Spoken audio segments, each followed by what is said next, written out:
Gaming news today is all about Saros. What is it? Is it a sequel to Returnal? Are the worlds connected? Is it going to be easier than Returnal? A lot of people actually didn't roll credits on Returnal, at least initially. A lot of the journalists and outlets that reviewed it got stuck in Biome 3. I got stuck in Biome 3 before they rebalanced it. So, are they going to make Saros easier? Well, the answers are yes, no, sort of, maybe. So we're going to be diving into the details that they've sort of shared in a blog post, as well as they showed gameplay during the State of Play. And because of how much I like Returnal, I really hope people do not sleep on Saros. I actually think a lot of you should go back and play Returnal. I actually have a video on the channel called Returnal Gameplay in 2025. It's a live stream, so search for that. Watch the first 30 minutes. It'll really get you acclimated to how you can approach the game, how you can sense that you're making progression and getting stronger. It is such an enjoyable game, and as a testimonial, I did not like rogues, and now Returnal is one of my all-time favorite games. I have like 110 hours in it, okay? So check that out. It'll be very helpful for you, okay? There's a lot of people, though, coming in and saying that, like, they're disappointed. They think Saros just looks like Returnal 2, or it just looks like another Returnal. I'm going to talk later in the show about why I think that's a good thing. I actually think, yeah, it does look like Returnal 2, and that's a really good thing. That actually should be interesting to you. I've been watching to prepare. I want to do a deep dive into Returnal's story. I think I've kind of figured some of the more confusing elements out about Returnal. And in my research, I've been watching some videos about it. And what struck me was virtually every one of these videos that did a deep dive into the story were like, it's a shame that Housemarque said they're not going to be making a sequel. They're moving on to a new IP. They were basically sort of bemoaning the fact that we weren't going to get another game with these mechanics and this way of playing. Well, they actually got their wish, and so did I, because I said similar things when we learned that they weren't going to be doing a sequel to Returnal, but they were going to be doing a new IP. So I'm going to pause the thing that frustrates everybody. Make sure you guys hit the like button as we dive into this discussion. I think overall, the stigma for sequels is something that we can discuss. We don't just have to talk about Saros and Returnal. That's obviously sort of the springboard into the larger discussion. So I do think there's this weird stigma all of a sudden with sequels. Like a sequel's looked down on for some reason. I have some people to thank here, though. B41is0. Boom. Wait, what's going on? Why is my thing not working? There we go. Boom. A single from B41is0. Member plus renewal Joker Quinn gifts one. And then a 20 bomb comes in from Pathalon Phoenix, a big one. Boom. And rolls us over into stretch. So we have hit 500. My wife has to play this. She has to play Baby Steps tonight. We need to switch that image now to community game night. We have been playing Jackbox on the weekends with you guys, and I hope you guys enjoy that. That is something that we have been doing on the weekends. If you guys enjoy those games, that is something we do on Saturday if you get it to the stretch goal. And the stretch goal is 750. So if you like those Saturday community game nights, we will do another one. And another one coming in from Norin, a 5 spot. Thank you so much. A 5 bomb comes in and adds to the total. And guys, make sure you're going through the ritual of hitting the like button. I know there's a lot of people that are going to take an interest in Saros, and they're going to have questions, and they're going to be a little confused. I've done a good amount of research into how, yes, this is basically Returnal 2, and yes, I'm going to argue that is a really, really good thing. That's the Jackbox guy. I wonder if we could have something else to represent community game night. Like I don't have another way of representing it. That's the Jackbox Games logo. So Saros looks insane. I love the balance now that Lona was speaking of a couple of days ago. Instead of making the player feel powerless now, the second chance is definitely a leg up. Well, here's the thing. Let's talk about that, because some people might misunderstand what's going on there. Okay, you might misunderstand what's happening. that is an upgrade that you have to earn. Like, you're not just going to jump into Saros moment one and have second chance. Now, we don't know how long it's going to take to get it, but here's why it's significant. Okay, here's why it's significant that there's a second chance in Saros. In Returnal, you can also get a second chance, but it's dependent upon a couple of things. It's dependent upon RNG, the randomness of the game. You might not find the parasite that will give you a second chance. You can find one. It's very rare. I've only found it a handful of times in the 110 hours that I've played. I've probably found it, I don't know, 10 times, maybe between 10 and 20 times, and I've played the game a bunch. So it's dependent upon you finding a parasite. You don't have to find the parasite, though. You can find the astronaut. You can purchase the astronaut in the store. But sometimes the astronaut isn't there. Sometimes the astronaut's not there, so you don't get a second chance. You don't even get the option to buy it. Let's say that the astronaut is there.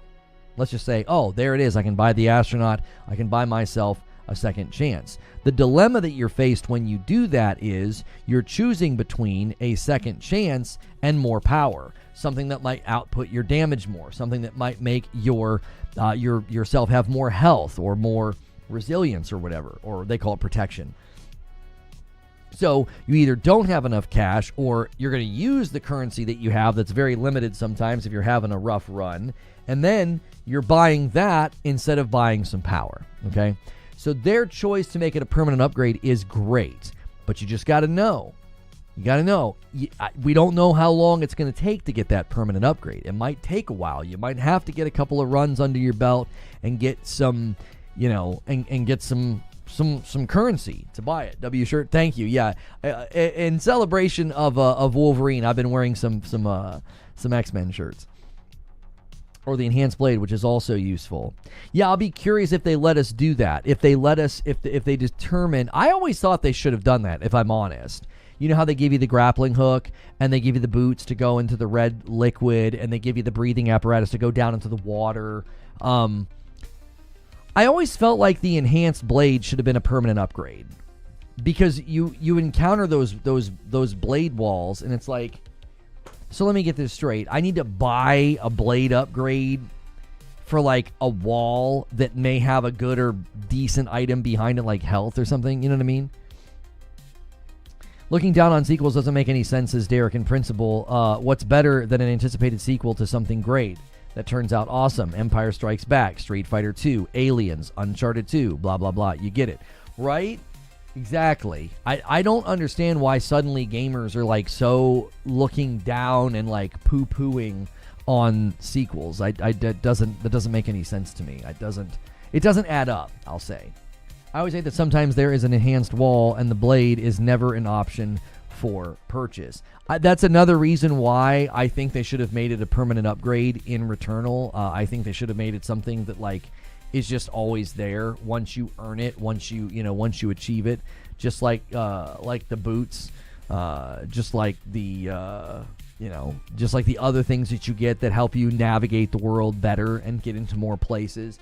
It's reminiscent of, Metroidvania a little bit. It's a little bit reminiscent of that. It's like you acquire things and kits that enable you to do more. I think that's a perfectly good thing to do. Hang on, I gotta refresh my task manager. It says my GPU is at 0%. I'm like, that's not possible. I'm literally streaming. I guess it depends on what gamers want. Something entirely new, or do they want Returnal perfected? I'll take one order of Returnal perfected, please. Here's the thing I'm going to come back to on this, like at a philosophical level, okay? If a developer really wants to make another Returnal, then I want them to make another Returnal. It's pronounced Saros. No, the guy that was saying that had an accent. I'm going to continue to say Saros. I'm not going to say Saros or Saros. He was saying that with an accent.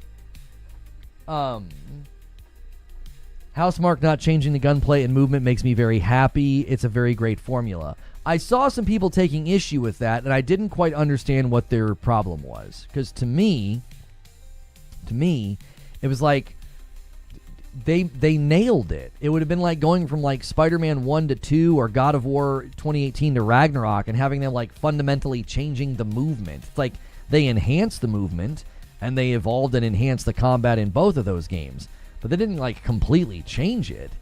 And obviously, yes, they Housemarque, and this is why it made me happy, they completely nailed something that is their own. Like, it's theirs. Like, when you play this game and you're moving around and zipping around and hearing the sound and seeing the bullet hell, there's no mistaking it. That's why everybody, like, perked up when they saw the bullet hell in the initial trailer for Saros. It was like, wait. I mean, I immediately said, I was like, that had Returnal vibes.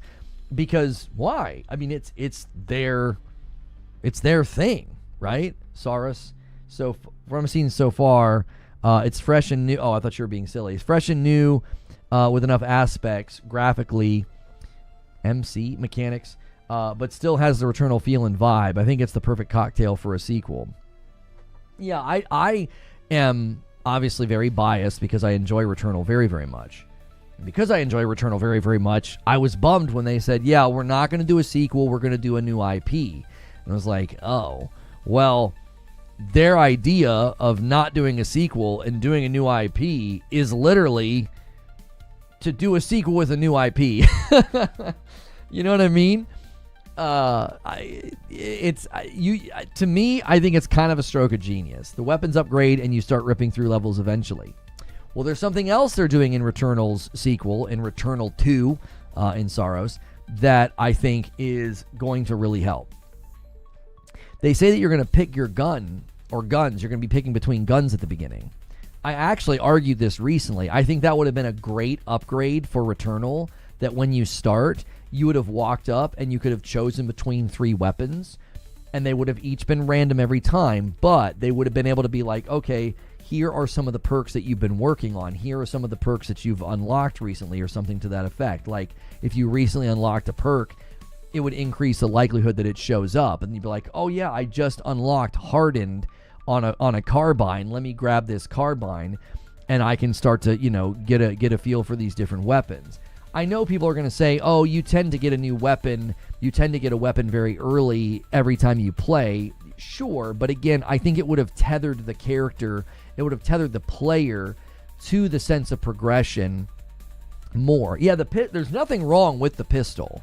But what I think they could have also done with the pistol is they could have been like, here's your pistol with a perk that you've recently upgraded. You know what I mean? Instead of just always starting at like a base level of nothing, and then that first weapon might have something, good or new or whatever. I think a lot of people don't realize how much they're actually upgrading and how often. That's one of the things I think that gets lost on people, is because you're very untethered from everything that you just did. Like, for an example, I was playing Hades 2 yesterday. Well, what was happening? Well, whenever I died, I would go back to base and I would start spending currency and investing in things. So now when I go back in, I'm like, yep, I've got this now. I've got that now. I'm stronger with this. I have this new thing. Well, that was because I was carrying those things over with me. The difficulty with Returnal is you're like, I don't really know what I did. Did I increase my power? Did I make myself any stronger? And a lot of the times you're going to feel like, no, I haven't. And one of the reasons you're going to feel that way is because you might not get the weapon and the perk that you just were working on the last run. I don't think it's a problem, but I think it makes it difficult for the player to be like, wait, did I get anything? Did I do anything? It makes them feel as if they sort of haven't achieved anything. Yeah, the Rotland Lobber is very good. Rainwaters, thank you so much for 8 months of members. I'm going to bump the line. There it is, purple. We're working on stretch goal now. Working on a stretch goal on a Friday is a great place to be. So thank you, everybody who made that possible and supported the stream this week. Make sure you're celebrating your renewals, your primes, and hitting thumbs up. Let's see here. Seems like the guy I'd want to grab a beer with. Yeah. Didn't he say, like, this is a dream come true? Yeah, Rahul Kohli said, he says, I know it's cliche to say this is a dream come true. Here, I'll put this on stream for you guys. Let's see here. Let me get this zoomed out a little bit. There we go. So he posted this on his Instagram here. I I know it's cliche to say this is a dream come true, but in the case of Saros, it really is. My first hobby love was gaming. Before I left primary school, we were asked in assembly to tell the school what we wanted to do for a career. I played a VHS of a video game trailer and said I wanted to make video games. One of my first jobs was working as a sales assistant at a game station, the UK equivalent to a GameStop. One of my earliest paid acting gigs was a commercial for Little Big Planet on the PS Vita. I thought I finally made it. My next gig after starring in iZombie was playing Foz in Gears 5. I didn't think anything could top that until I was approached by Housemarque to play the lead in Saros. It's been a long journey to get here. Each moment along the way was special, but the final destination isn't just a career highlight. It's one of the best moments of my life. Thank you, Housemarque, with trusting me with your character. I hope Arjun is everything you've asked for. And to the players, see you on March 20th. Yeah, I love him, by the way. He's so good. Like, I love that they got somebody, because the voice actress for Celine is honestly one of the center points of what makes Returnal so good, is that she's just such a good voice actor. So the fact that they snagged a guy with really, really good acting chops is a big deal. It's like he can be the centerpiece. He can be a very, very good actor and as I said, centerpiece to the game. That to me is exciting because that's one of the things that sells Returnal, is her voiceovers and her narration and her calm within the terror a lot of the times. Do you think that Saros will have difficulty options? I don't think so. That doesn't really fit into this style of game. I think their approach with permanent upgrades is their way of making the game more accessible. I think that's how they should approach. I think that's how you should approach a game like this. If you're going to be jumping into Saros gameplay and you're like, well, I want an easy mode, I don't think that jives with a game like this, because they're going to try to give you the tools to overcome the difficulty, to overcome the challenges, and I think that's incredibly important. I think that's something that a lot of the times, gets lost in the fray, is that the idea of difficulty options, I think, works in some games because, like, as an example, I played First Berserker Kazan and I lowered the difficulty because I wasn't really in the mood for a Souls game. It made it feel more like an action game with a heavy emphasis on parries and dodges. If you tried to do an easy mode in Returnal, I don't know if it would work, because basically what you would do is you would gut the game of its identity. You need to feel under threat and that death is around every corner. If you don't feel that, if you soften those edges, or if, like, when people wanted checkpoints, now they let you suspend a run because it is a chunky rogue. If you're going to try to actually do biomes 1 through 3 in an evening, it takes some time, right? Madam and I did it and it wasn't easy. We were able to do it. You start skipping bosses. That is one way of speeding up your process, is you get really strong in biome 1 and then jump to biome 2. You don't need to fight the boss after you've beat Frike for the first time. And that does save you some time, because Frike is going to take some chunks out of you unless you play perfect, which is then going to weaken you going into biome 2, and that can give you a little bit of a momentum going into biome 2. So boss skipping is actually a huge aspect of the game's baked in threat and momentum tension, right? It's baked into the microcosm of the game with the adrenaline system. Like, just getting shot slows your momentum. And so if you were to soften that down and make the game easier, it would cease to be the game that it is. It would just become something else. I think when you're making a game that's got, like, checkpoints, it's action adventure, or it fits within the purview of, like, what they feel like the game can be, then I think it's okay. I think if you're making a very harsh and threatening rogue, being like, well, there's an easy mode, that would have been like putting an easy mode in, Elden Ring or Sekiro. The idea of going back to a boss never entered my mind. Oh, so you just skip. You can, is there ever a reason to replay Frike? I actually don't know. With 110 hours in the game, there's still things that I just don't know. Is there a reason to replay Frike ever again? Don't they drop, the bosses drop things. So there's reasons to do it, but the reasons might not be as potent, because you're like, yeah, I'm good. I've got a strong build. If you're just tuning in, we're talking about Saros gameplay. And one of the things I've noticed is a lot of people sort of saying that they feel like it's just Returnal 2, and I'm going to be talking about why I think that's a good thing. That is what I'm going to be talking about today. I've got a script that I wrote for this, and if you guys ever miss a live stream, sometimes these segments get uploaded later, so you can always look for those as well. We did a lot of coverage this week of the PlayStation State of Play, as well as Yote yesterday. We'll be obviously playing Yote next week. So a lot going on the channel, so make sure you're subscribed. Make sure you've got that bell button pressed, and we greatly appreciate you guys being here today. No reason to fight him again. But they drop things, don't they? Because I feel like I have fought against Hyperion, and I always feel like he drops something at the end. There's like, you don't have to, but you certainly can get things from them. Don't they drop an item every time? What do I think of Wolverine? Not sure if you spoke about it during morning coffee. I've not said much about Wolverine other than the fact that I think it looks phenomenal and they nailed it. Like, outside of that, I actually haven't said much. Other than, yeah, I feel like they absolutely crushed it. So the worries and concerns that people had, I completely understand why people were worried and concerned. There was certainly an element of like trepidation after the.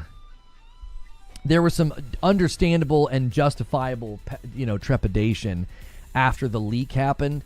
But I feel like they absolutely dropped the bomb, man. They're like, boom, look at this freaking trailer. I feel like they did a very good job with it. And also, on the subject matter, if you guys haven't watched the Saros trailer, as a pretty, I would consider myself a pretty veteran player within Returnal. I've put a lot of hours into it. I would argue that they somehow made Saros gameplay smoother and faster than Returnal. It is, I think, an impressive feat when you take something that I don't like when they do this. I have this extension where I can turn off the controls, and man, it does not like to work all the time. There we go.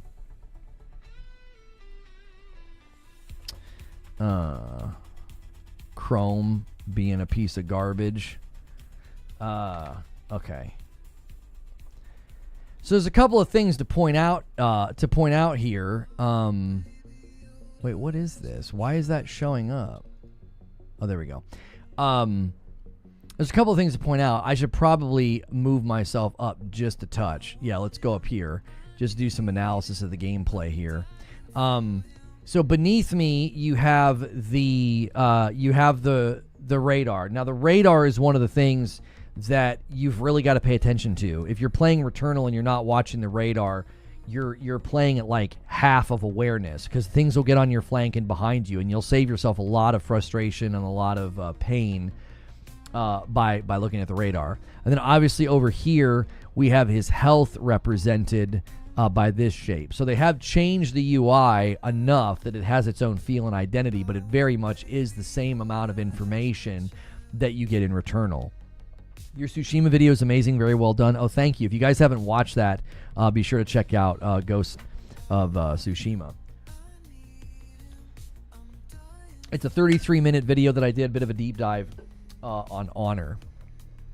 So, and then as he starts to move, and just that first dodge, okay?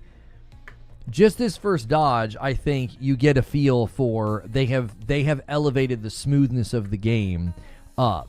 That transition is, I think, at a certain level smoother and faster than Returnal. The side dodge also shows it as well. And then one of the things they do with Returnal, and they're doing with Saros again, that I think is just absolutely brilliant, is they do subtle UI, right? Oh, that's really cool. You got the comic book that's on my shirt, and he's like holding it up in front of my shirt in the Discord. Nice shot, Louis. So they do very, very subtle use of UI. So you'll notice here in the middle, these blocks are disappearing as he's shooting. This clues you into when you're going to run out of ammo, right? and then that's where your active reload will appear. So as he's not shooting, you can see the thing replenishing. And so the shield is also a new addition that they've added, and the shield is not just a shield, but it also absorbs and charges up your, you've got like a heavy weapon that you can use. This is where I think we're going to see elements of this game. I think they are, at some level, they are heightening the difficulty, I think.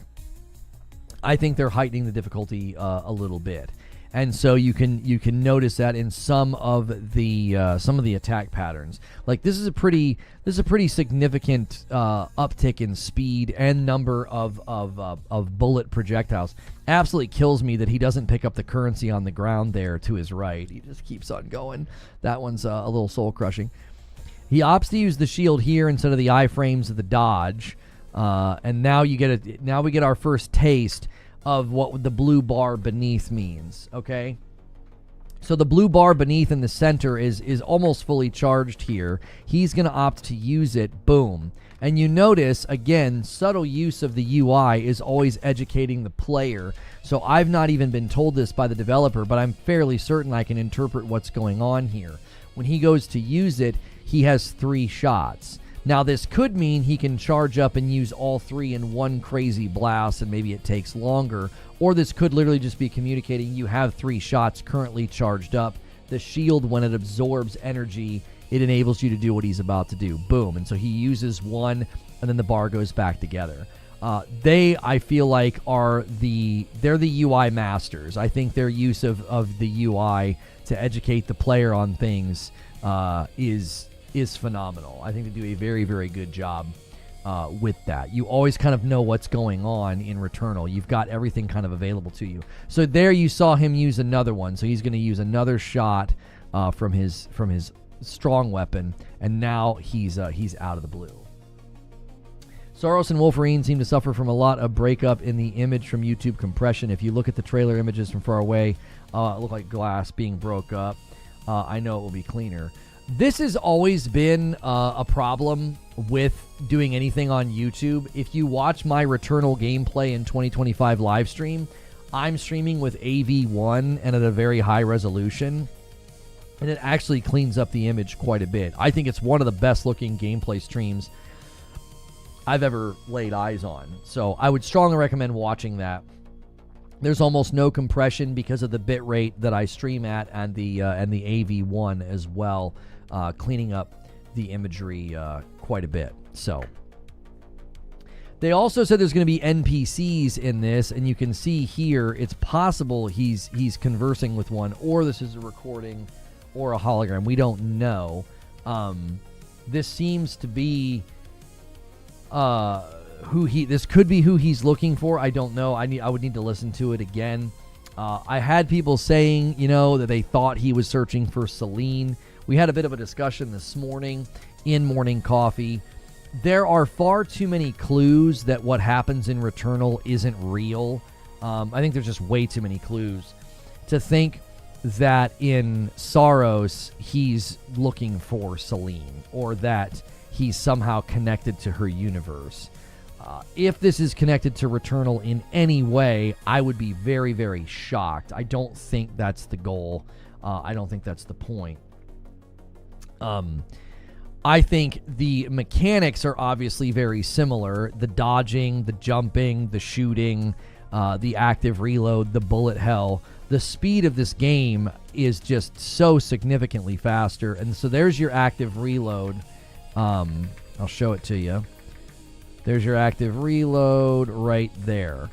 So you're noticing in the center of the screen, there is a little bar, and as the little square passes through the bar, if he reloads during this section, he'll get a bonus and a benefit, and you'll reload faster.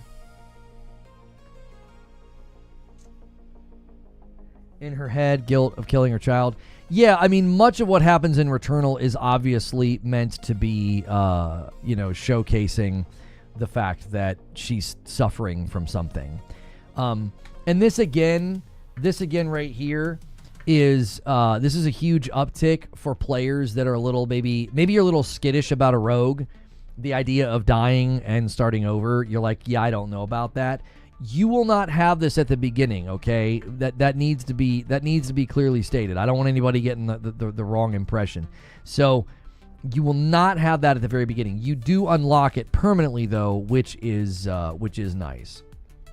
But you will not have that at the beginning. So you will have some early deaths that result in starting over, right? So that's not something that you're going to be able to completely avoid whenever you're playing through Saros. So the ability to start over will be something that you can unlock, but it will not be something that you have at the very, very beginning. If you guys are enjoying the breakdown of the discussion today, thanks so much for being here. Make sure you're subscribed so you can talk in the chat. Turn on the bell button, hit the like button, and all the various things. Appreciate you guys being here. One of the subject matters. There's a little bit more footage. One of the subject matters is why are people so against? Why are they so against doing sequels? Why are sequels so stigmatized? I've not quite understood why that is. If I had to theorize why people are kind of, oh wow, that's one of the biggest bosses I think I've ever seen. I didn't catch this the first time. So I would argue this is slightly bigger than Final Boss and Nemesis. But the Final Boss in Returnal is a little bit stationary, but he is pretty big. This is even larger than that. You can see behind our main character, we have this gigantic, head and then this enormous arm going up and then slamming down. Seems like the further you go, maybe the eclipse plays a bigger role. So not surprising you're fighting this boss here and the eclipse is happening. Saros refers to a measurement of time that can let you predict an eclipse. It's like so many months or something like that. With Returnal being Lovecraftian, it's not possible. It's not impossible. It was a dream derived from an old one affecting Celine's mind. So, there are theories about that. They leave a lot of it up to interpretation. I said it a lot this morning. I said that there are pretty significant clues that what happens in Returnal is not real. Now, if you're like, oh, but she's really on the planet and some alien's messing with her mind. Even that I don't think works, because the fact that she crash lands on a planet, the ship is named after her kid, and there's stuff on the planet that's not supposed to be there, I think is your very first clue that it's not real. Which I guess, even if I accepted the theory that like something is doing it to her and making her see the visions and making her, see these things, like something's messing with her mind, that still wouldn't be real, right? Carcosia, the planet name, is a king in yellow reference. I don't know what that is. And again, I don't think there's any evidence that something on the planet is messing with her mind. I think there's more evidence that she's trapped in her own mind. She's trapped in some sort of cycle of grief that she can't get out of. Returnal's all about the journey, for sure. I'm going to do a deep dive into Returnal, so I've watched a bunch of videos about the story recently. I think Saros is going to be a completely separate story. I don't think it's going to be a continuation of Celine's story. I don't think they're going to be connected in a universe in any way. The other thing too is I don't know if they're going to go with a similar route of like, is he really going through this? Like, is this real? I don't think they're going to do that again. I don't think they're going to have you like doubting whether or not it's real. I don't know if that would, I feel like at some level that might take away from Returnal to like just do it one more time. Like, yeah, here's another game with basically a very similar story. This one is different in that it seems to be actively working against something that's coming. Like there's been technology that's been developed to fight against this impending situation that he's fighting against. It's also interesting that in Returnal, everything takes place underneath the light of a moon. That's the white shadow, and the moon being there is also kind of weird, right? Like, if that planet is in fact a real planet and it's just something messing with her, then why is our moon there? Would be a pretty good question for that theory. Somebody said on Twitter, this could have been Returnal DLC. Maybe there's more to it. There is more to it. It's an entirely new game with an entirely new story, character, combat systems, enemies, and biomes. So no, it couldn't have been DLC. That is arguably, I want to be nice, but that's a really dumb comment. Like, why would you be like, well, a brand new game could have been DLC? That would have been ridiculous. They did free DLC, by the way. It's called Tower of Sisyphus. It's almost a game in and of itself. It's like a mini game inside of an entire game. So the takes of this game are bad. Yeah, I've never quite understood why people take that route of thought. Like, oh, it could have this could just be DLC, and it's like, what? Don't you want something new? Don't you want new games? Yeah, this one's in UE5, so that is another reason that it would need to be a new game. And they have promised to address all the issues that people know. That UE5 is known for issues, and they're going to make sure that none of that's present in their game. They spoke specifically to that. They're like, listen, we know there's like a stuttering issue, and we're going to ensure that this game is polished. It'd be interesting to be like, well, why wouldn't they have just done this as a DLC? To me, it's like, don't you want new games and new things? This wouldn't have made any sense as a DLC. You wouldn't have been able to contain this inside of Returnal. It's an entirely new storyline, person, and the base level mechanics are the same, right? Dodging, jumping, active reload, shooting bullet hell, right? Like those things. But that's going to be generally true anytime you're continuing what is essentially, to me, is like a franchise. Base level movement and combat elements of lots of sequels basically build upon their predecessor. Could you see yourself nominating this for Game of the Year 2026? Yes, because Returnal was my Game of the Year the year that it came out. An interesting thing happened with Returnal. A lot of people bought Returnal and had no idea that it was a rogue, and they sort of harshly judged the game against that surprise. Like, they were dying and coming back, and they were not enjoying that, okay? They did not enjoy that element. Okay. There were also people that couldn't get past Biome 3. I was one of those people. I couldn't get past Biome 3. I would beat Biome 2, I would get to Biome 3, and I would die faster in Biome 3 than I would die in the boss fight of Biome 2. So Biome 2's boss is like lightweight compared to the original Biome 3. Like, you'd get into Biome 3 and you just get your clock cleaned, right? Well, they rebalanced Biome 3. I think they saw a significant number of people that just never came back to their game. That's where they stalled out, right? They couldn't even get to Nemesis. It was like the actual biome itself was so punishing. The astronauts were incredibly strong. The guys that would... you'd shoot them, and if you didn't kill them fast enough, they would like heat seek to you and explode. You could die in Biome 3 extremely fast. So they rebalanced it. Well, after they rebalanced it, I went back, and the first time I got to Biome 3, I beat it. After they patched it, I was like, oh, okay, well, this is great. And then the next time I played, I died once or twice in Biome 4, but the first time I got to the boss in Biome 4, I beat it, and then I kept going. I had such a strong kit, I then ran through 4, 5, and 6 and rolled credits. When I did that, my entire opinion about the game changed.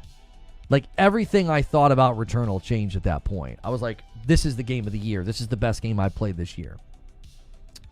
Obviously, it didn't get, as much attention. It didn't get nominated. Deathloop, for whatever reason, got a nomination. One of the most undeserving Game of the Year nominations I think I've ever seen. And Returnal got its flowers later at the BAFTAs. The year it came out, I argued it was the most innovative, creative, new, fresh, and also next-gen game that year. It should have had a lot more flowers given to it for those reasons. But I think because of the nature of the game, people didn't see how good it was, and it was because of Biome 3. I think more games should do something like this. Look through the achievement or progress percentages across players and find the choke point and fix it. It's not always that pronounced, right? But it happened in Armored Core 6 with Baltius. It happened in Returnal with Biome 3. That has happened in some games. Here's a question. If the things happening to this guy in Saros are real, then don't we have to question if the things that happen to Celine? Well, no, I don't think one story necessarily interprets the other. If they're completely separate stories, then there's no reason to think that, like, well, if what he's experiencing is real, then what she's experiencing is real. I don't think so. I also don't know if this is another question we're going to have to ask. In Saros gameplay, so when we're diving in and we're playing, it's a rogue. So Saros gameplay is going to feature a dying and coming back mechanic.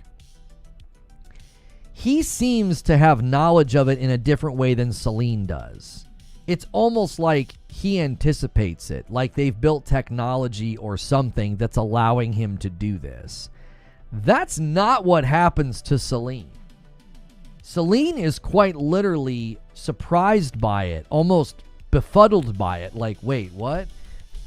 And then, once she accepts that that's the reality, that she just has to keep going, and that she's stuck in a loop, her knowledge of it is still one of, I have no idea why this is happening. Evidence of this is when you beat Biome 3, she leaves, lives a natural life, dies, and then she's back again. When she dies as an old woman, she comes right back, and then now the whole planet's overgrown, as if time has advanced. He's outfitted for combat. Yeah, it's like he knows this is a mission that he's on. It's like he's leveraging technology in order to loop. He's trying to fix something, solve something, beat something. In Returnal, it's thrust upon her. She doesn't understand what's going on. So again, I don't think if in Saros we roll credits and determine that it was in fact real, I don't think that reinterprets the fact that as a story, Returnal makes it crystal clear that a lot of this isn't real. Something else is going on. I think the strongest evidence that it isn't real is the Tower of Sisyphus. Instead of just being like remnants of things. I mean, I think it's pretty obvious when she finds herself dead, when she finds household items on the planet, and when she finds her own dadgum house, a house that she can go into and experience memories in. That doesn't make any sense. That's not possible. Now, I don't know if he's going to be encountering that. It seems as though from the blog post, I'll pull it up. It seems as though from the blog post, the storytelling in this is going to be one of... Is this the old one? Yeah, that's the old one. Here's the new one.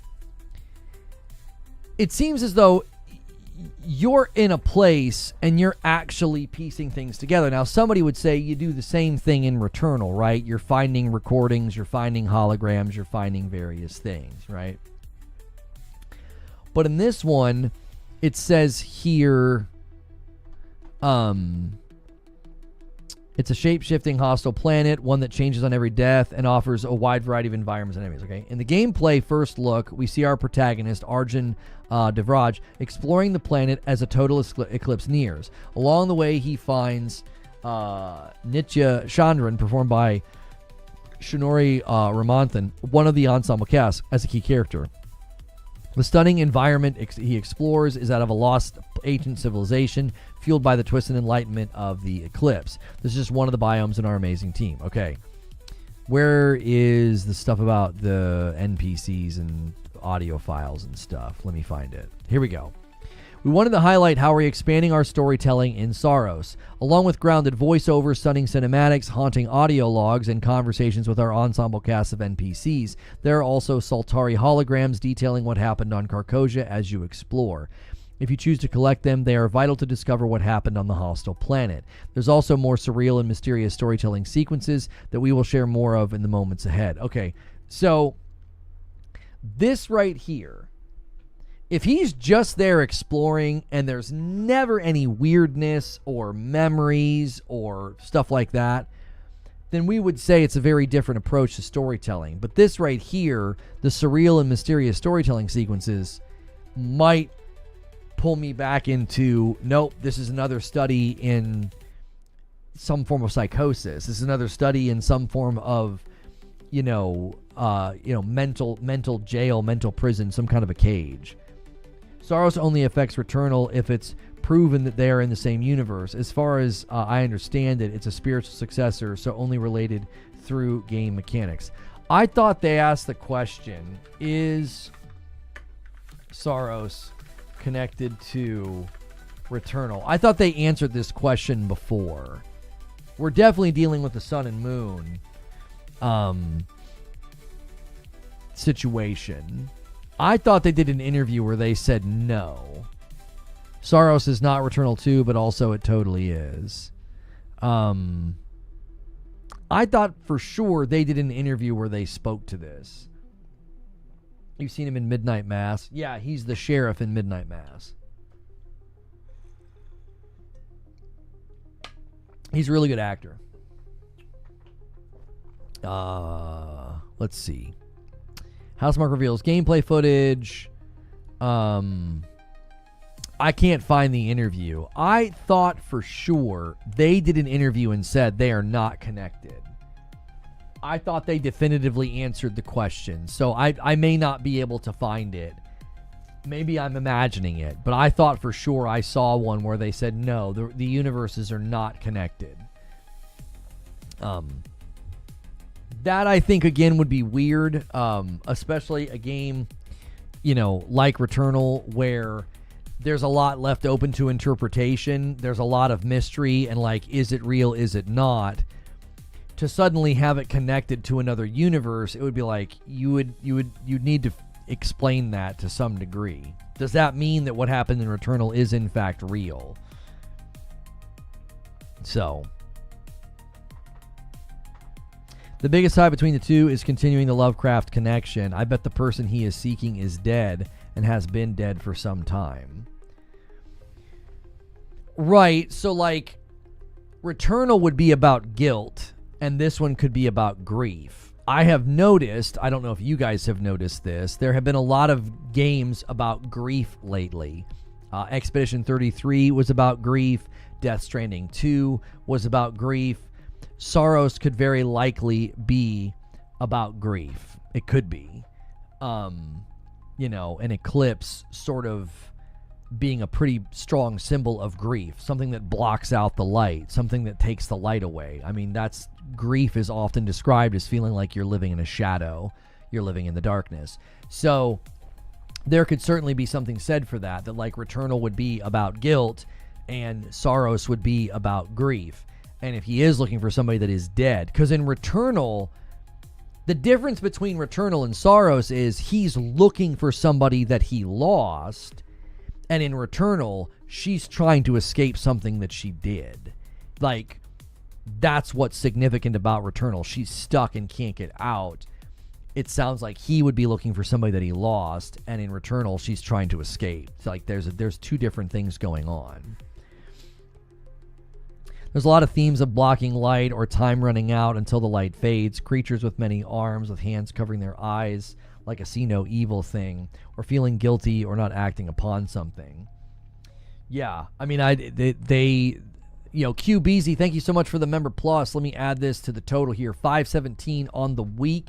If you guys want to unlock community game night on Saturday, I typically don't stream on Saturday. That's kind of like family day, but we've been willing to do an evening community game night stream when you guys hit the stretch goal on the week. So, dang, what'd she do? Well, the story in Returnal is one of she survives and her child does not. A car crash. There's speculation on whether or not it's her car crash or her mother's, or did she repeat the same thing. I watched a video today that speculated that the first car crash you see is actually her mom's, and she survives, but that doesn't make any sense because, the car crash, the kid in the car doesn't survive. They get left behind. And the grief of it, she can't escape. I think there is a clue as to what's going on in Returnal, and it's in the first couple of seconds of every single run, and I'm going to do a deep dive into the game at a later point, and I will give you my theory as to what's going on. And I believe the linchpin that pulls it all together is the first couple of seconds of every single run. If it's there. Celine was the pregnancy.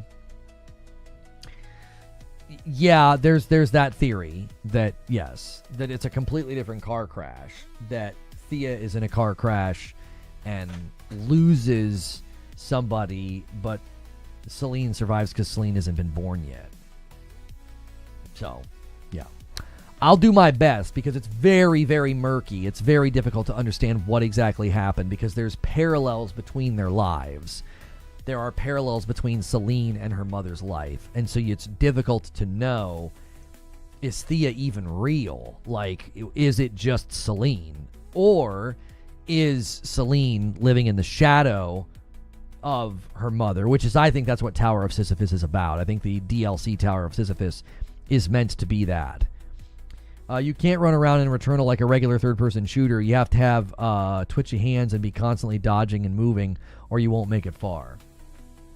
Oh, I love it. I absolutely love Returnal. I've even today, I almost got really self-indulgent and was like, oh, we should do another Returnal gameplay stream, and I should just show off Tower of Sisyphus to people and like show you guys how I'm like leveling weapons. But I was like, no, I'm not going to do that.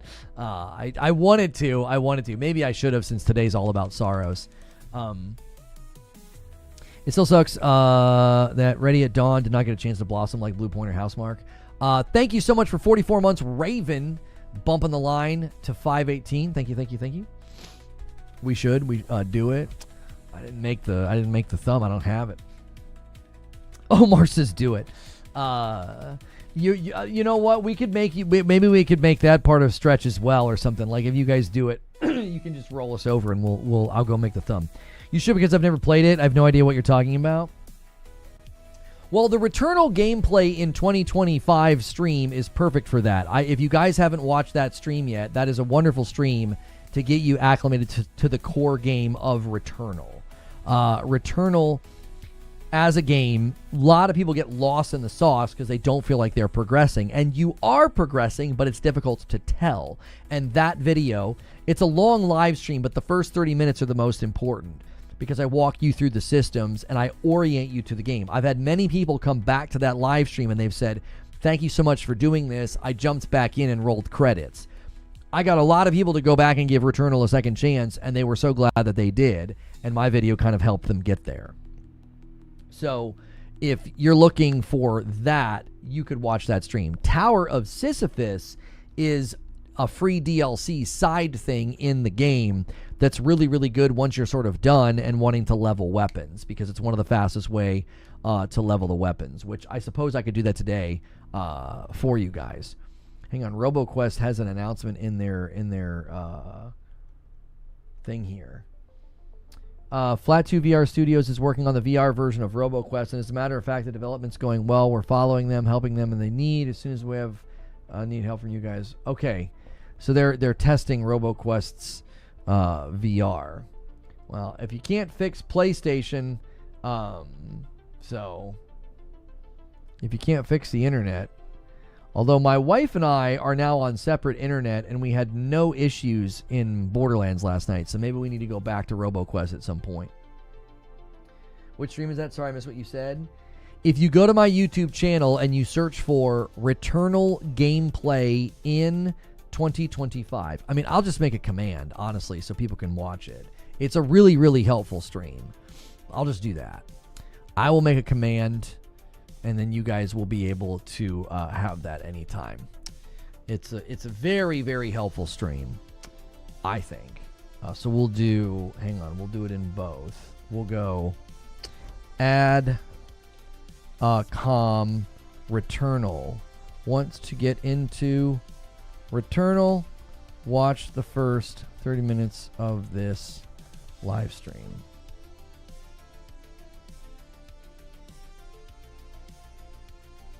Hang on, I don't know if it's got it all. Oh, it does. Okay. Wait, what is that? Yeah, that's good. There you go. Adcom Returnal. There you go. Wants to get into Returnal? Watch the first 30 minutes of this live stream. I think it's the first 30 minutes or so. You'll get pretty acclimated to the game. You should. Well, are you going to show Yote gameplay? When? Right now or when the game releases? If you guys haven't done so already on YouTube, man, hit the like button. I appreciate you guys being here so much. Today is a little self-indulgent. I did some research and I saw that Saros wasn't doing that well as far as like, you know, views and interest. I don't think as many people are interested in it because I think Wolverine kind of stole the show. Yeah, we will be playing Ghost of Yote on release. And yes, I saw Hideo Kojima's new game, the poster for Fizzant. I did see that, yes. Yeah.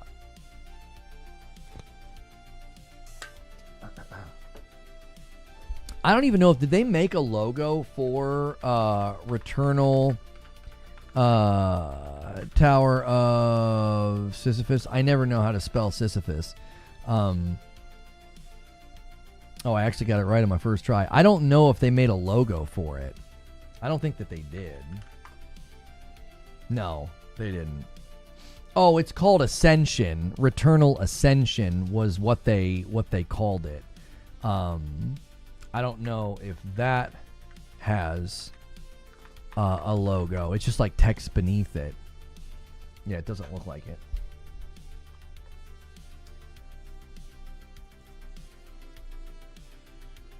You collect action figures? No. Sisyphus? Yeah, Sisyphus. It does sound like something you can catch if you're not careful. It does. It does sound like that. Yeah. It's Sis-Y-Fuss is how you spell it. PH, obviously. Anyways.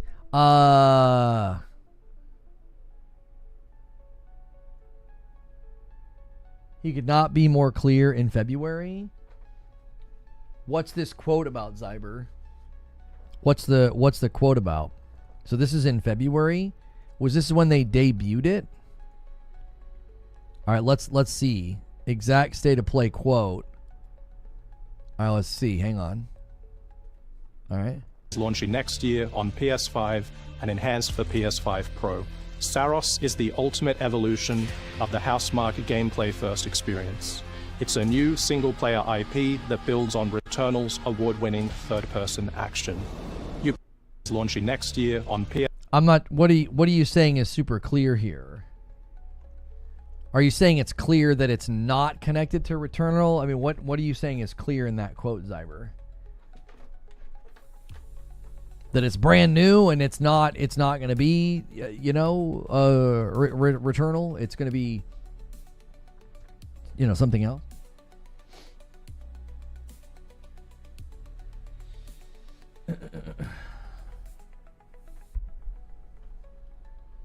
New IP would imply not connected. Isn't Ghost of Yote technically a new IP, but is connected because it's 300 years later?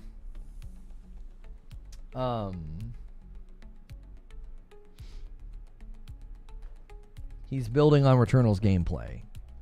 He's saying they were afraid to make a proper sequel.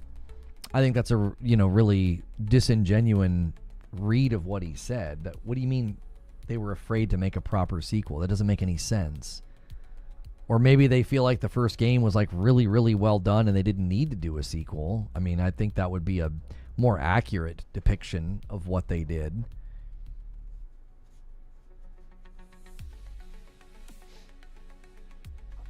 New IP. I wouldn't play that. I got a funny look from the wife. I think two IPs can still be connected technically. The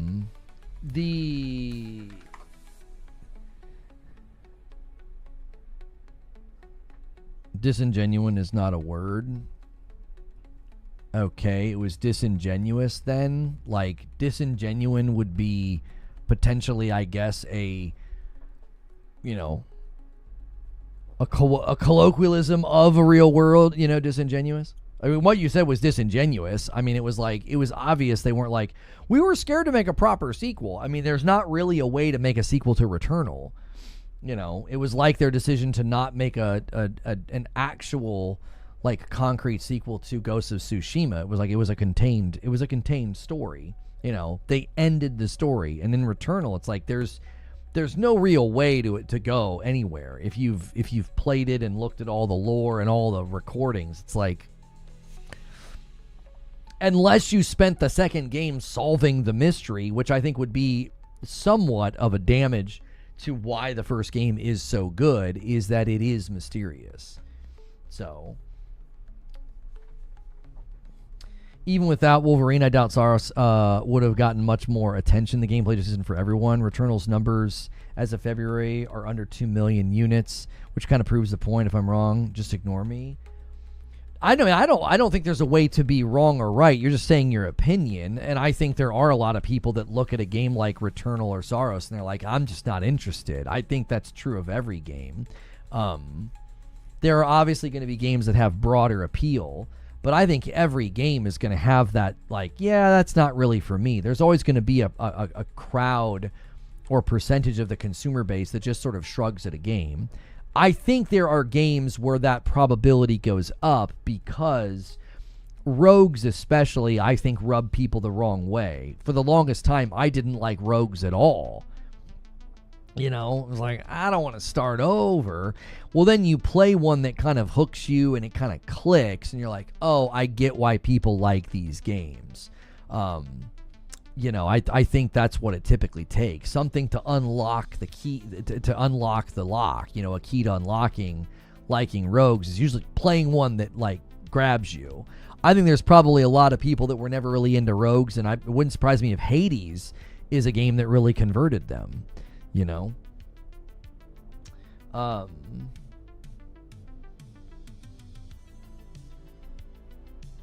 how does that make me disingenuous, though? It's an intentionally forced negative read that's projected on what they said that there's zero evidence for, meaning it's disingenuous. It's not a genuine position. You're just being negative for the sake of being negative. What the man said at the State of Play didn't signal any sort of, well, we were afraid to make a proper sequel. Number one, you'd have to define what a proper sequel is. Number two, it didn't sound like there was any fear at all. It sounded like confidence. It was like, we had an exceptional system that we used, and we wanted to evolve and build on it. Meaning your interpretation is disingenuous. It's forced. It's like a predetermined form of negativity. It's like, well, whatever they've said, I'm going to interpret it and project onto it something that's negative. I think that's pretty self-explanatory. I don't think your position, I don't think your theory, I don't think what you said is something that you would take the time to defend. As you haven't taken the time to defend it, you said that disingenuous is not a word, and now you're saying, well, what about it made me disingenuous? You're not attempting to defend what you said because you know that you probably can't. There's no evidence to your observation. It's forced. It's like saying Iron Man and Spider-Man can't be connected as they're different IPs. They never once said that they wanted a direct sequel.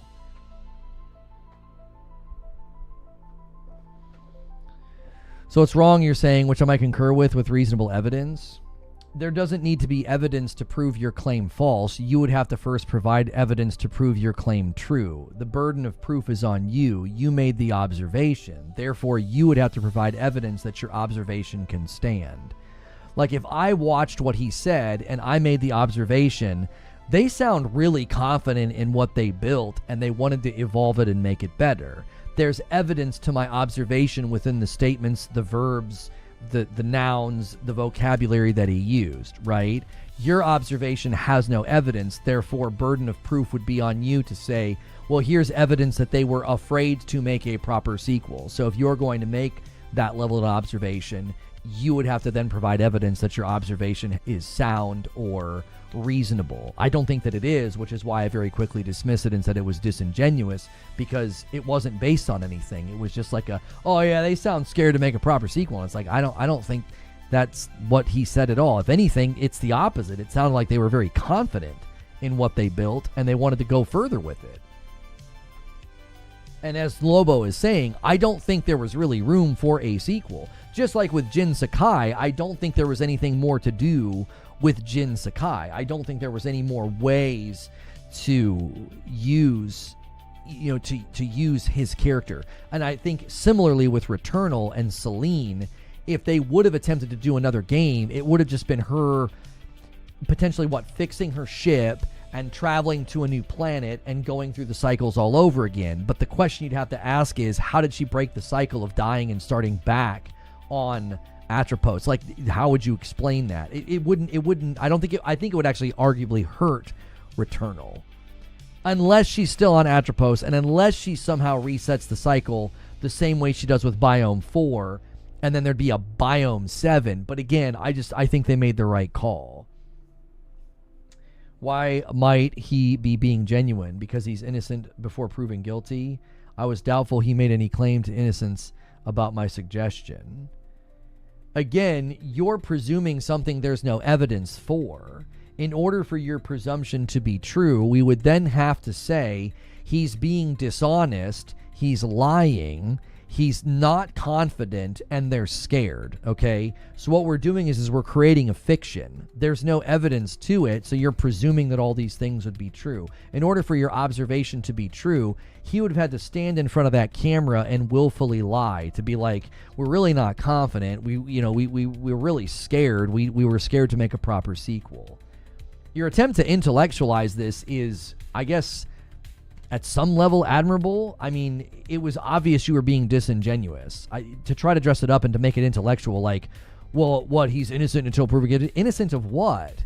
He just said they were excited about making a sequel, and you projected onto it something that's forced negativity. And when called on it, you're now attempting to intellectualize your observation, which is, I don't know, which he would never do.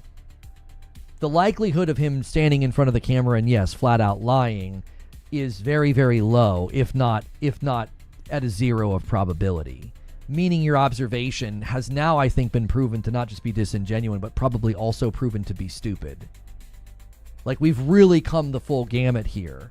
I think my pushback was pretty light, but on further, reflection and looking at it, I think the further along we've gone here, we've not just proven your observation to be disingenuous, but also rather stupid. So, congratulations. I guess you've now allowed everybody to see that what you said wasn't just disingenuous, it was also stupid. We can keep going, I guess, if you'd like to. That's from the dev. We also knew we wanted Returnal to stand on its own. With this in mind, we decided to create a new IP. Yeah, that's the statement, Paul. That's the statement. We wanted Returnal to stand on its own. I think that statement from Housemarque signifies that Returnal and Saros are not connected. They're not connected. If they want Returnal to stand on its own, then they're not going to be connected in any way. So it's a zero-sum game, then I take it. That statement doesn't really make any sense in regard with what you said.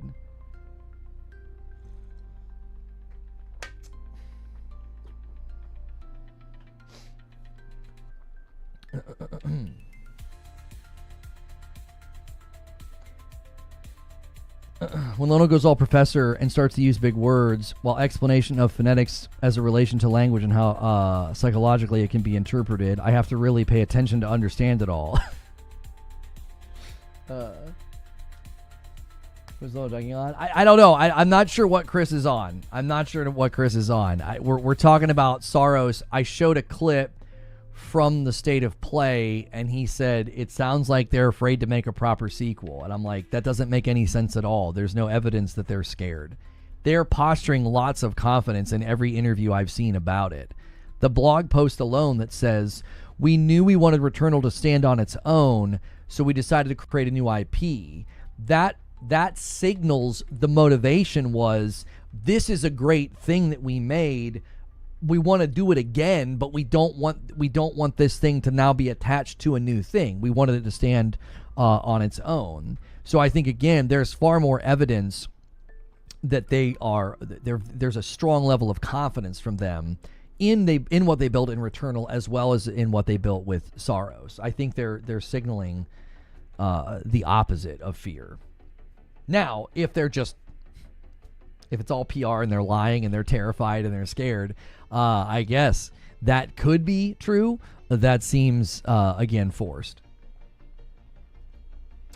That's a larger question, Siriu. I think that is attached to some of the observations about Saros, is that there is an interesting stigma around sequels right now, and I'm not quite sure where it comes from. Like, I'm not in the past, like if there was a really good game and it got a sequel, that was like a celebration. Nobody was like angry that they got a second Call of Duty. Now, they might be angry that they're on like Call of Duty 20 or something, but like at the time, you weren't like, oh, a second Call of Duty, bruh, or like a second Halo, bruh, or second Gears of War, bruh. Like, nobody did that. Sequels were almost universally celebrated. And now it's different for some reason. And I can't quite figure out why people have an issue with sequels. Sequels are generally a sign of success. I think maybe some of the reason people aren't, too keen on Saros and the fact that it is Returnal 2 and the fact that it is basically a spiritual sequel, something I've been saying for a while. The reason people might have an issue with it is maybe it proves that Returnal was successful and they've been running with the narrative for 5 years that it wasn't. If Returnal was a flop, as people say, false, not true. It wasn't a flop. Did well, sold well, and was apparently good enough for Housemarque to not just be purchased by PlayStation, but for them to bill a sequel. So I think this sort of repudiates that lie that was spread for so long. The Returnal flopped and was a failure. And it's like, whoa, this seems to signal the opposite. Like, you don't do a second game and buy a studio if the game flopped. That doesn't make a whole lot of sense. So it seems like maybe the game actually did well, performed in a way that was good enough to prompt two things: the purchase of the studio and the funding of a sequel.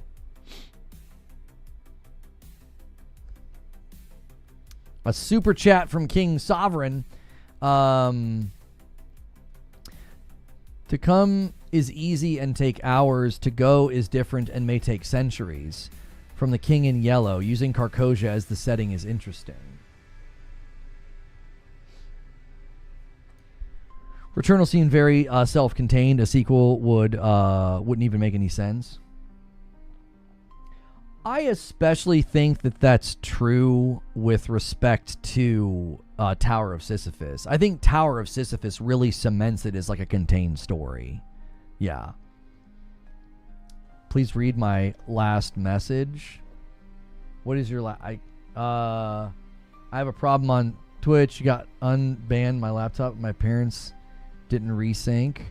I don't troubleshoot while I'm live streaming. You're gonna have to get in touch with somebody else. I'm live streaming right now, not troubleshooting a syncing issue. Can I say that I love that I had to find Returnal long after its release? A lot of people did, though. A lot of people did.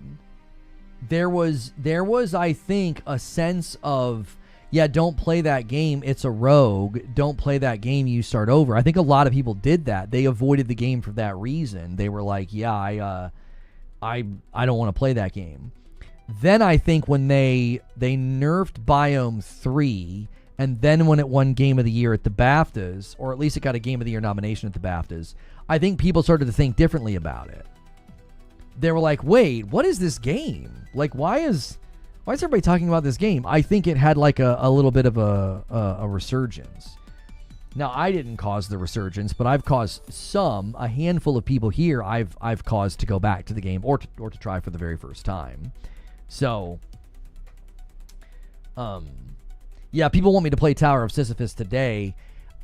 It'll be really hard for me to justify that, honestly. I don't have anything made for it, so we kind of have to press on with the show and keep discussing. I have a monologue and a script that I wrote about how Saros is Returnal 2, and that's a good thing. So I am going to do that today in this show in a little bit here. What was the balance patch for Biome 3 that allowed you to beat it? I don't know what they did. Did they ever come out and give specifics? I just thought they said they rebalanced it. I thought they said that they rebalanced it. But I don't know if they ever gave any details as to what they did. Did they speak specifically to enemies? Did they speak specifically to like damage output or something? I just remember going through Biome 2 being strong enough to beat the boss of Biome 2, I would strut into Biome 3 and it'd be like, tsh, tsh, dead. And I'd be like, what happened? It was like, I just beat a boss and I got killed. Like, there was a time, this was actually the last time I played Returnal before they patched it. The last time I played Returnal before they patched it, I was in a room and an astronaut hit me twice and I was a one-shot. I was so dead. And I remember telling people, I'm like, and I argued that day, I said, that is not balanced. I said, I just came from beating a boss, and you've got an elite enemy in a room that is killing me faster than a biome's boss. I was like, that feels imbalanced to me. Sure enough, now the astronauts don't kill you as fast. Well, they'll kill you. No, they'll kill you. But they're not going to kill you that fast. I mean, I got nicked, twice by an astronaut. And I was like, what the heck? Like, I had no health. I was, the red was flashing, the screen was flashing, and I was dead a second later. Like, some other enemy, like, hit me with a single bullet, and it was over. And it was, to me, that was the day that I stopped playing. I thought I heard something. Sorry, I thought I heard, like, one of the kids screaming or something. That was the day I stopped playing, though. And like, I made a video about it and anything. I was like, this is why I'm done. This doesn't seem to be balanced. The developers agreed with me. They didn't like say that, but they agreed. I wasn't the only, there's no way I was the only person saying this. There must have been a Reddit thread, forum post, tweets, videos, whatever. I wasn't the only person to be like, I'm done with this game, bro. Like, the Biome 3 doesn't make any sense in the logical sense of progressing through the game. It seems like an entire biome that's higher than the threshold of a challenge of a boss fight. That seems insane to me. That doesn't seem to flow. Like, after you beat Frike in Biome 1 and you go to Biome 2, Biome 2 is tough, but you're like on pace with it to a certain degree. You're like able to sort of fight and keep up. Biome 3 was not like that. Biome 3 was like, welcome to hell. It would just smack you around and you'd be dead. Lono, this is why I'm done with Returnal. One patch later. Returnal is one of my all-time favorite games. See, that, I think, is the tragedy of that game. That's the tragedy, is that it was imbalanced, and the review outlets, there were multiple reviews. You can go back and read them. Multiple reviews. They didn't get past Biome 3, so they reviewed half of a game. And it didn't score nearly as strongly as it likely would have had people been able to roll credits. Because as soon as you roll credits, I think your entire view of the game changes. Evidenced by my experience, evidenced by, go read the comments of the people on my stream that went back to it and rolled credits. And they're like, I see now why you love this game. This game is amazing. 86 was a good score. I think it would have scored higher, though, Paul. I think when it came time to vote for Game of the Year, it wouldn't have even been a question in anybody's mind. They would have put Returnal up there. They wouldn't have put Deathloop up there. They would have put Returnal up there. I don't think people had fond memories of it because they're like, yeah, it's pristine, it's tight, give it a good score. But they played half of a game. If I'm telling you, if you don't get to the end, you have no idea how good the game is. It truly lands the plane. Like, it really, truly does. If you guys haven't hit the like button yet, do me a favor and quickly do that. Thank you, Zelda Heart, for 9 months of memberships. Getting your recommendation to play Returnal was the greatest surprise or dark horse of the last 5 years of gaming. It is such an excellent game. Right on time, Zelda Heart, singing the game's praises. Listen, if you guys want some Tower of Sisyphus today, I'll give it to you, but we got to have some momentum here. Like, we could either get Stretch, maybe get close to Stretch or something. I don't want to bail and run the gameplay. That's really counterproductive for our Fridays for me to do that this early in the day.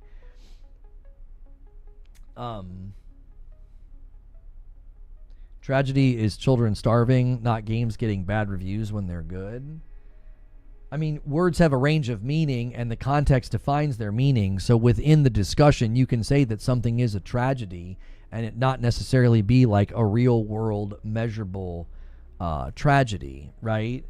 You could say, oh, man, it was just an absolute travesty. Or you can describe a story as being a tragedy or a comedy. Within the context of when the word is used, the meaning of it is defined. You want to get into a linguistic tango with me, go right ahead, but this is not the one you want to fight, I don't think.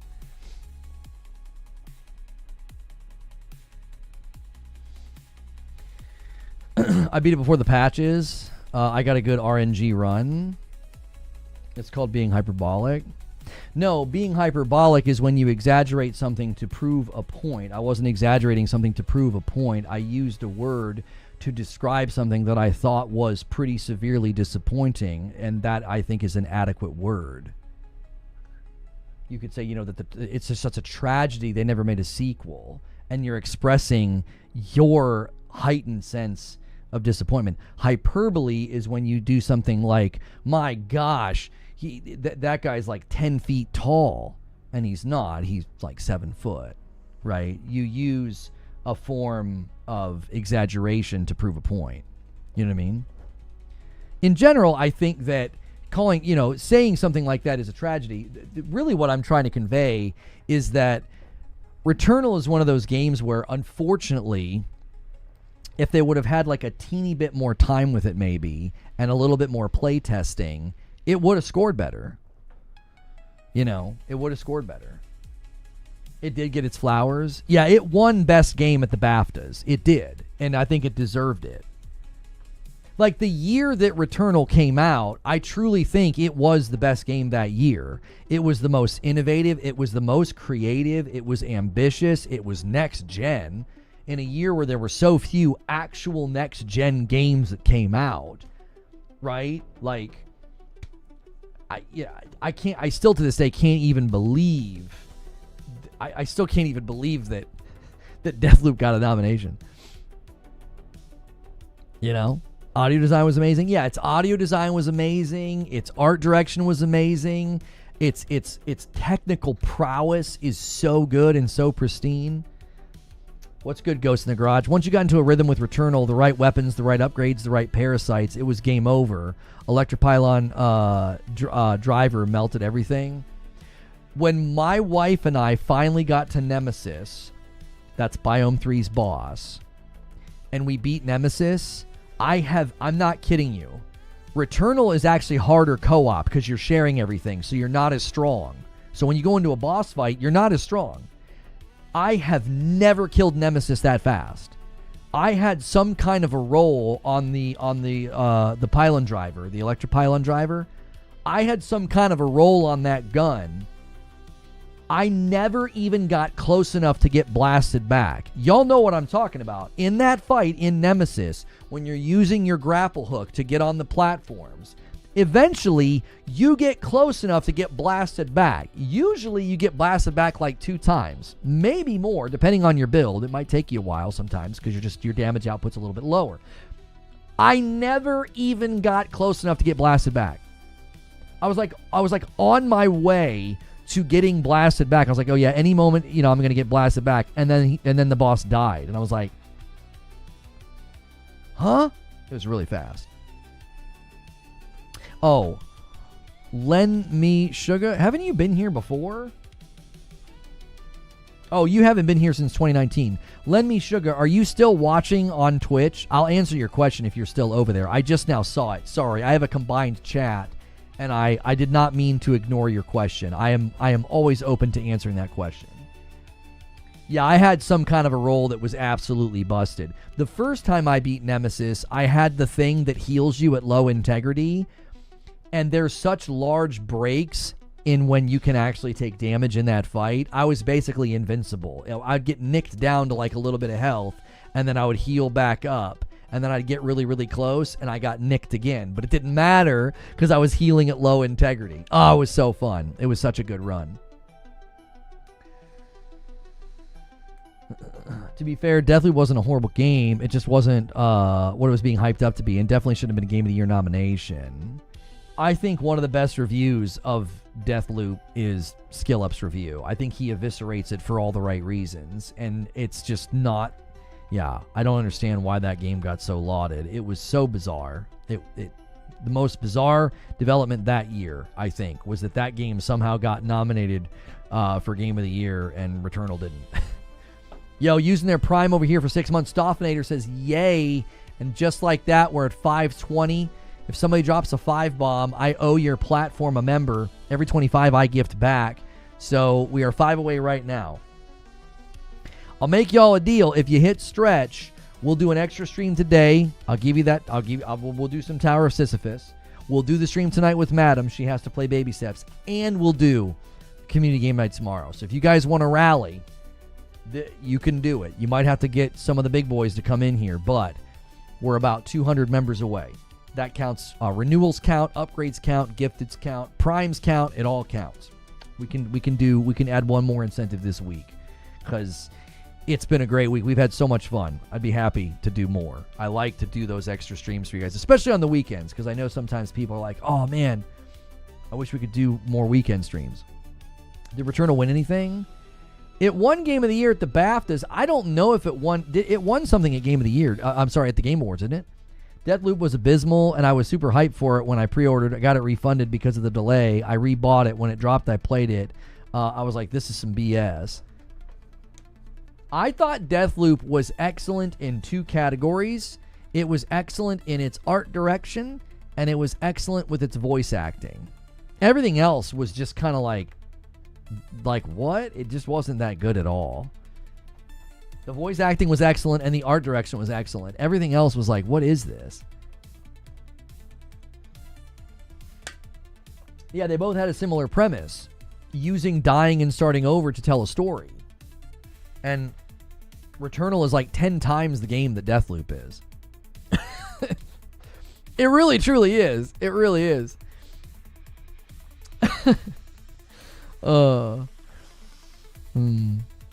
And the thing with Saros is, you know what we should do? We should do my script now. This is what we should do. I'm going to do my script about Saros and why I think it is a good thing that it's basically Returnal 2, okay? Now, while I'm doing this, if you guys, yep, there we go. Siryu just did it. Boom, a 5-bomb coming in. I owe YouTube a member. You guys could hit stretch really, really quickly if you all rally together, right? If you all rally together, you guys could hit stretch. A bunch of folks dropping 5s or renewals or upgrades, you'll hit it quickly. I now owe you a member. Let me do that now before I forget. And also, if you guys haven't hit the like button yet, do that. We only need 30 more for 200. You guys are crushing it. Returnal is one of my top 10 games of all time. I would say it's in like my top 3. Like my top 3 is like Ghost of Tsushima, Returnal, Sekiro, like, and Hellblade. Like, I guess that's top 4. And my man Ghost in the Garage Gaming comes in on a member plus, and I'm going to add that to the total. Boom. That's an Agent of Chaos. That rolls us over to the next milestone. There's the single gifted that I owe you. Okay. All right. Let me go through this. Let me turn that off. Let me come over here. Let me lower this here. Okay. There we go. Top 5 with Ori? Yeah, probably top 5 with Ori. I pair Ori 1 and 2 together. They're just so good. I don't know why it keeps canceling my membership. Yeah, that's really, really bizarre. Especially considering like you were like one of the big gifters back in the day. Why on earth would it be doing that? Like, that doesn't make any sense. We've had a couple people come in and say that like it randomly cancels their membership. I don't really understand how that happens. Very bizarre. Okay, here we go. So it's become a bit of a strange phenomenon in gaming that sequels are now stigmatized. Big debuts, trailers, and gameplay showcases are commonly finding their aftermath riddled with, well, it looks like more of the same, or here we go with another sequel. Well, when it came to Saros, I have been saying for a very long time that this was looking to be the spiritual sequel to Returnal, which, of course, excited me. I am an enormous fan of Returnal. I have about 110 hours in the game, and now that we have more details and actual gameplay, it is undeniable that this is basically Returnal 2 which is a very good thing, and I want to talk about why. Now, we need to be clear. Housemarque has said that they knew they wanted Returnal to stand on its own, so that's why they decided to create a new IP. That, I think, signals rather loudly these are separate games and separate universes, but this is still basically Returnal 2, okay? The movement, the UI, the active reload, okay? This is the sequel to one of my favorite games of all time. And I want to talk about why that's a good thing. It's not a bad thing that we're getting Returnal 2. And the first reason is because Returnal is criminally underrated. It is the best third-person shooter I've ever played. It's, as an action game, it is excellence. It is excellence in the movement, the pristine nature of the responsiveness to what you're doing and how fast and how satisfying it is. It has a wonderfully obtuse, cryptic, and mysterious story that is actually quite deep and can require a lot of reflection and investigation and even theory crafting. The combat in Returnal is at some level unmatched until maybe we play Saros, which arguably looks better, faster, and smoother, but the combat in Returnal is wonderful. It is highly ambitious. It is frenetic. It is fast. And yet it is, I think, one of the more fair punishing games in existence. And there is a wonderful sense of progression in Returnal when it clicks and when you kind of understand it, which, listen, you need to go check out one of my streams. Go check out Returnal gameplay in 2025. The first 30 minutes will help you get acclimated to the progression systems. Okay. Now, the second reason that it's a good thing that Saros is basically Returnal 2 is because they are clearly improving some of the rough edges of Returnal. One of the biggest flaws in Returnal is that progression was not clear.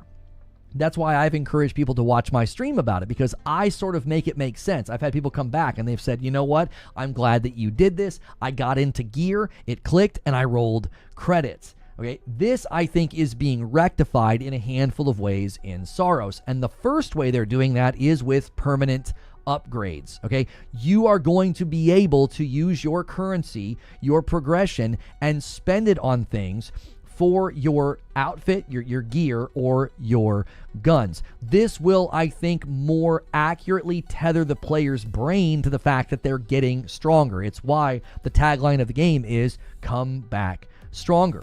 The other thing they're doing, and this is actually something that I suggested recently, so I was really excited to see them doing this in Saros, they're going to give you weapon choice at the start of a run. This is something you commonly find in rogues. Before you go back in, you can, unlock or use a gun that you've already been using or you've liked. I said recently, it would actually really help people get acclimated to Returnal if it's when you started, you could pick between the pistol, the carbine, and maybe the Spitmaw. And on them would be perks that maybe you have just recently upgraded to give you a clearer indication that you are getting stronger within the universe of Returnal. The other thing that you just saw was the second chance mechanic. They're making it an upgrade. Now, there's a huge reason why this is a massive, massive benefit to Saros over Returnal. There was a second chance mechanic in Returnal. However, you either had to get it from a parasite, which was based on RNG, to find one. You actually don't find that parasite very often. At 110 hours, I think I've seen it maybe a total of 10 times, which is not a lot. And that one lets you die and come back. It's a parasite. The other way that you can die and come back is by buying the astronaut, which is also RNG. He might not be in the store, but let's say that he is in the store. Well, even if he is in the store, that is requiring you to use your very valuable and sometimes very limited currency to buy the astronaut. That means you're not buying a damage upgrade. That means you're not buying an integrity upgrade or a protection upgrade. You're working against your strength or your survivability just to buy a second chance. So the fact that they're making second chance an upgrade that you purchase and then have permanently, I think is a very, very good decision. Now, I will say this as a precaution. You're not going to have second chance from the get-go. Now, it might be like the very first one that they have you buy to sort of get you into gear with the idea that you are getting stronger and buying upgrades is a huge benefit. And that's going to be the one that people want to get first anyway, right? Everybody wants that second chance. Every time you saw the astronaut in Returnal, you feel like you have to buy it, all right? The second thing they're doing to the combat is they're adding a shield. This is a whole other element of mitigating damage. But you're not just mitigating damage. You block, you absorb, and then you discharge. You have basically like a power weapon. This is their version, as far as I can tell, of the alt fire. It has a replenishing thing. One of the things they do excellently in Returnal, they're doing it again in Saros, is this very subtle use of the UI to constantly keep you tuned into the action. You're not having to like look down at the bottom to see an ammo counter or look for the refresh timer to count down. They use auditory signals, they use visual signals to let you know when something is ready. And when your shield absorbs damage from the enemy, it builds up something that can then be discharged with your power weapon, and they show it off a couple of times in this trailer. Another thing they're doing, I think, that is really making me excited to play this as essentially Returnal 2 is there is more story this time. They've indicated a greater emphasis on story. Now, that's something that is in Returnal, but I've been watching a lot of supercuts about that, and it's a lot of theory. It's a lot of foggy mystery. Nobody's really clear exactly what is going on. I've argued a lot, and I'm going to do a deep dive into Returnal, that there's plenty of evidence that what's happening in Returnal is not real, which does beg the question, is Saros going to be similar? Is it going to be a game where it's obviously not real, or is he in fact on a rescue mission? I actually think Returnal is very clearly about guilt, and I'm just going to theorize that I think Saros is going to be about grief. Trying to find somebody that you lost is different than trying to run away from the guilt of something that you have done, which is what Returnal is very clearly about. There's also just, family trauma and, parental trauma issues in the Tower of Sisyphus, which we may showcase that today on the channel, so you can look for that stream as well if we end up doing that. Now, the last thing I will say is this. They have very big shoes to fill, which is another reason why the game basically being Returnal 2 is a good thing. They added co-op to Returnal. They added the Tower of Sisyphus for free. Both of those were huge value adds to the game, especially if you're just trying to level weapons. The Tower of Sisyphus is one of the best places to do that. But the Tower also added a lot of new context and info for the story. Well, they are signaling rather loudly that they wanted to evolve, enhance, and improve everything that they did with Returnal. So I think we have just seen the tip of the iceberg. They're showcasing the various enemies, the various biomes. This game, from my own observation, is faster, smoother, more responsive, more intense than Returnal, which is kind of crazy because Returnal is such a good game in those particular categories. Every boss fight, every biome feels menacing, feels threatening. It feels like you can get annihilated and you can die very fast at any moment. So seeing that they're attempting to ratchet those things up in Saros is likely why they added the shield. It's likely why they went with the permanent upgrade system, because you're gonna need to come back stronger to overcome these obstacles, to overcome this intensity. I don't think that's why when I did a live stream about this, I said, well, are they making Saros easier? Are they also making it harder? Yes, the answer to both those questions is yes. As far as I can tell, it looks like they're making a game that will be harder, that will be more challenging, but it also looks like they're making things that'll make it a little bit more approachable. I don't think they're going to be adding a difficulty mode. I don't think they're going to be softening up the game to make it easier. They're going to empower you as the player to overcome the challenges presented to you. And listen, I'm going to be doing a deep dive into Returnal the same way I did into Ghost of Tsushima. If you haven't seen that video about like what is honor with Ghost of Tsushima, I'm going to be doing a deep dive into Returnal because the story is just so wonderfully deep and mysterious. You can look for that in the lead up to Saros, because I've got some other videos planned about like Yote and Expedition 33 and others, because Saros is definitely going to be a day one for me. I've been waiting for it for a very long time, and I've sung the praises of Returnal for years. It was my game of the year it came out. A lot of people circled back on it because they rebalanced Biome 3, and once we rolled credits, our entire opinion of the game changed. And I imagine that's why they've made a lot of these changes to Saros. So Saros being Returnal 2 is a good thing, but those are just my thoughts. I'd love to hear yours.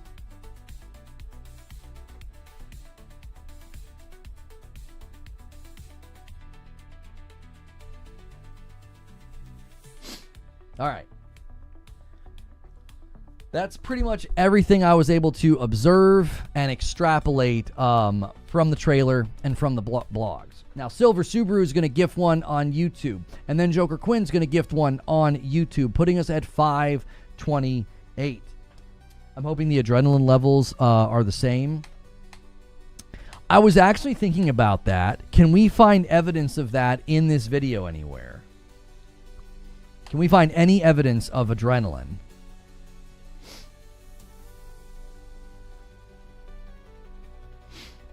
Because I'm not seeing anything on the screen.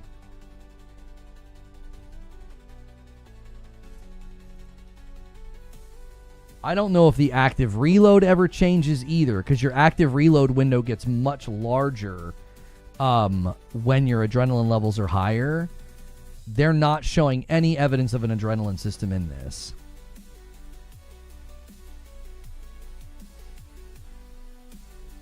Please get rid of the debuffs that hurt you when you dash or reload. Yeah, I'm not seeing any evidence of adrenaline here. I think that'll be unfortunate. I think that's one of the better things about Returnal is the sense of momentum and adrenaline.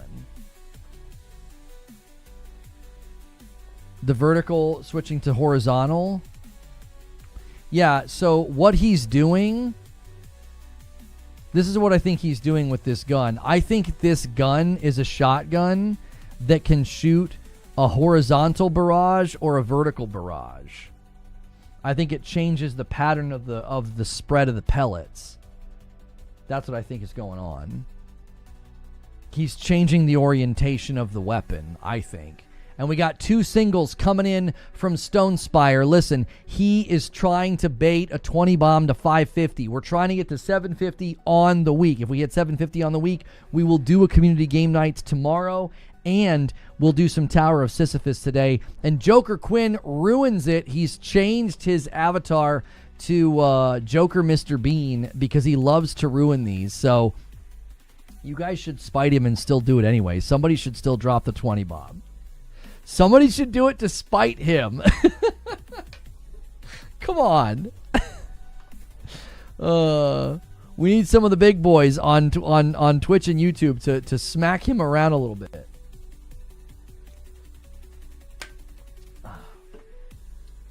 You can beat the game without picking up any of the parasites that may cause malignancy. Yeah, everybody plays Returnal a little bit differently. I play Returnal on almost no malignancy. I pretty much avoid anything that will give me malignancy. I'm like, no, I don't want it. I find that it's rarely worth it. But maybe I should start playing a little more brazen and just see if it changes the way the game feels, especially now that I've unlocked a lot of the weapons and a lot of the perks in the Tower of Sisyphus. So we need 10 more likes on the video, guys. Thanks so much for hitting the thumbs up button. You guys are crushing it today. Appreciate everybody tuning in on a Friday. Don't forget that tonight is a Friday night stream with Madam. I never take those chances. Yo, TJ Love's going to bump the line by 1. Guys, many hands make light work. The single gifteds, the renewals, all of them add up. The 5 bombs add up. It all adds up. It doesn't always need to be the big boys coming in and dropping 50 bombs. We can get there.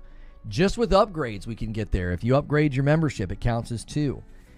If you go all out in Returnal, you die a lot. You do. You do. I avoid the malignancy pretty significantly.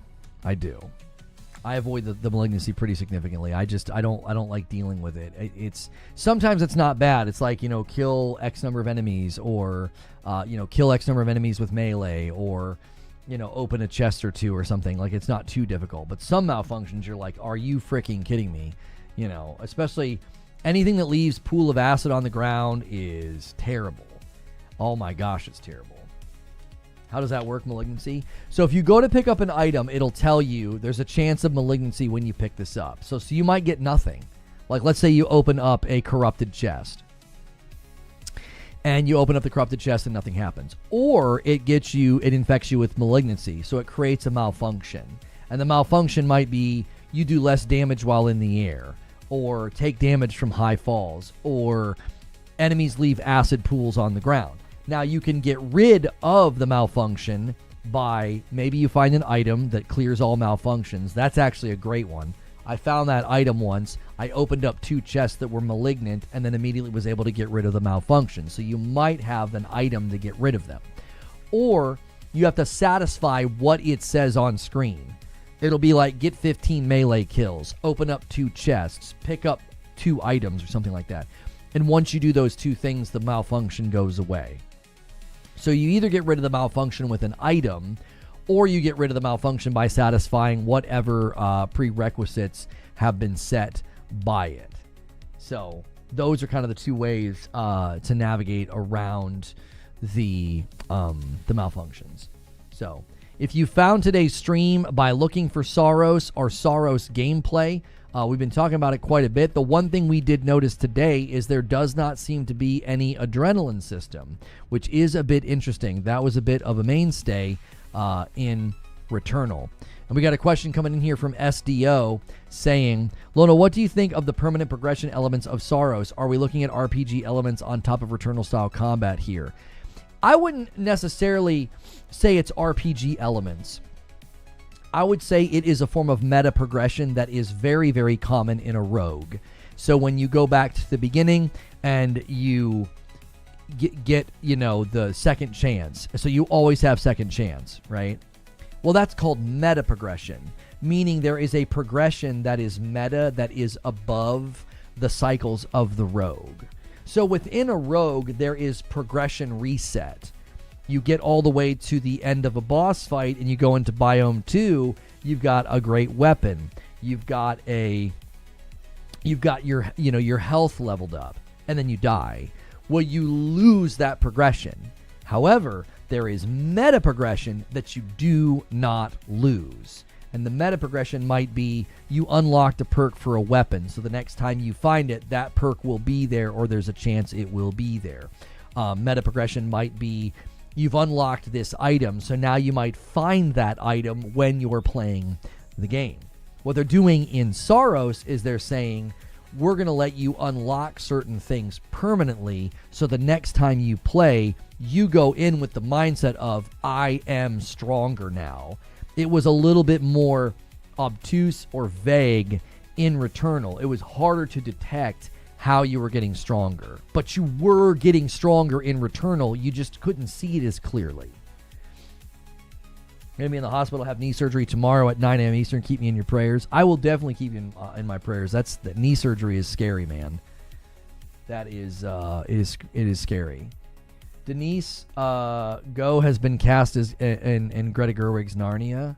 She'll make a great White Witch. If that's who they cast her as, she'll be perfect.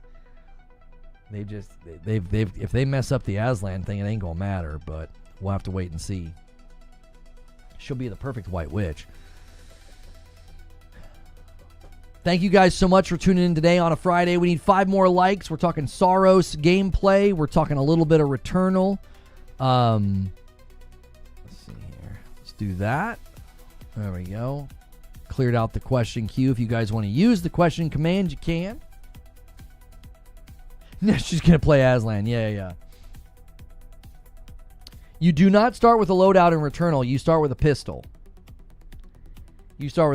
And I argued recently, I think they should let you pick between a handful of weapons at the beginning, and they should all have perks on them that you have recently unlocked.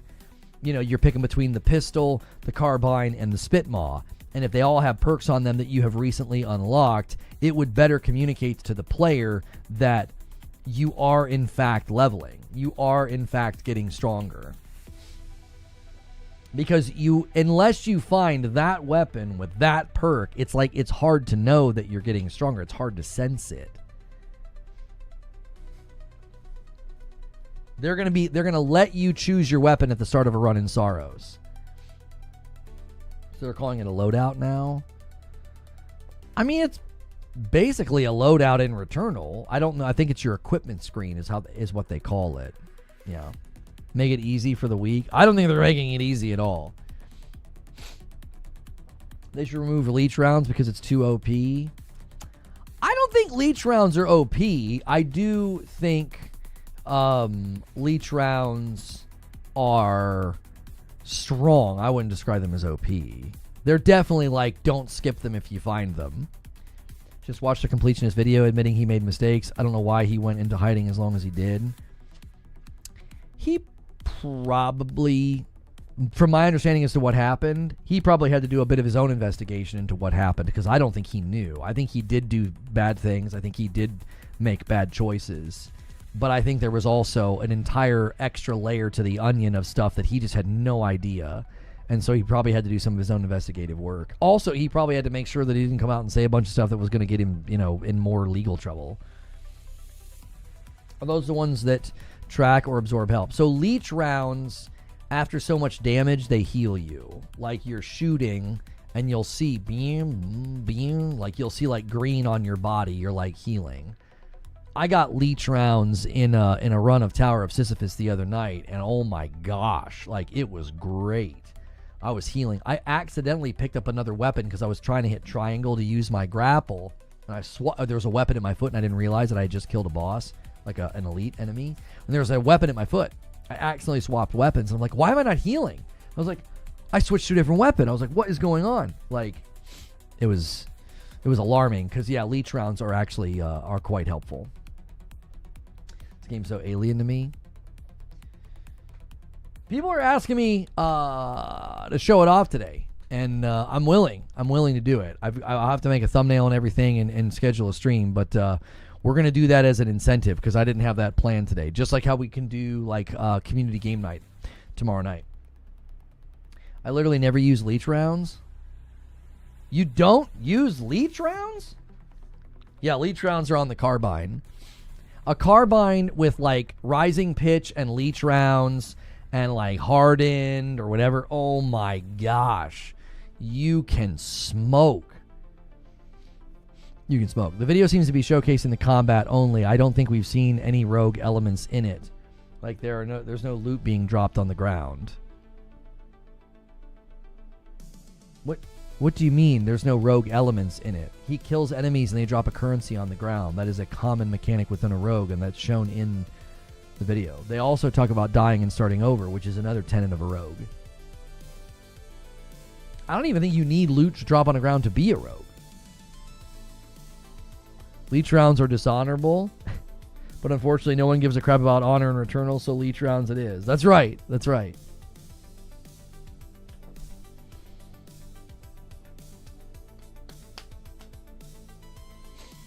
At level 3, it's insane. I don't think I have tier 3 leech rounds yet. I might. I can't remember. Yeah. I can't remember if I have it or not.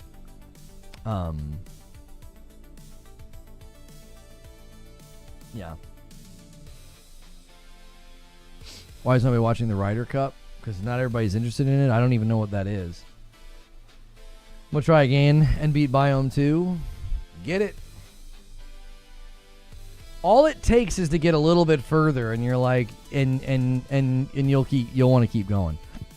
All it takes is to get a little bit further, and you'll be like, I want to keep going. So in Returnal, I know I should watch your video, which I will after work, but how does one level up? So there's a variety of things that increases your power in Returnal. You pick up this green stuff, and it will fill these little bars. There's 3 of them.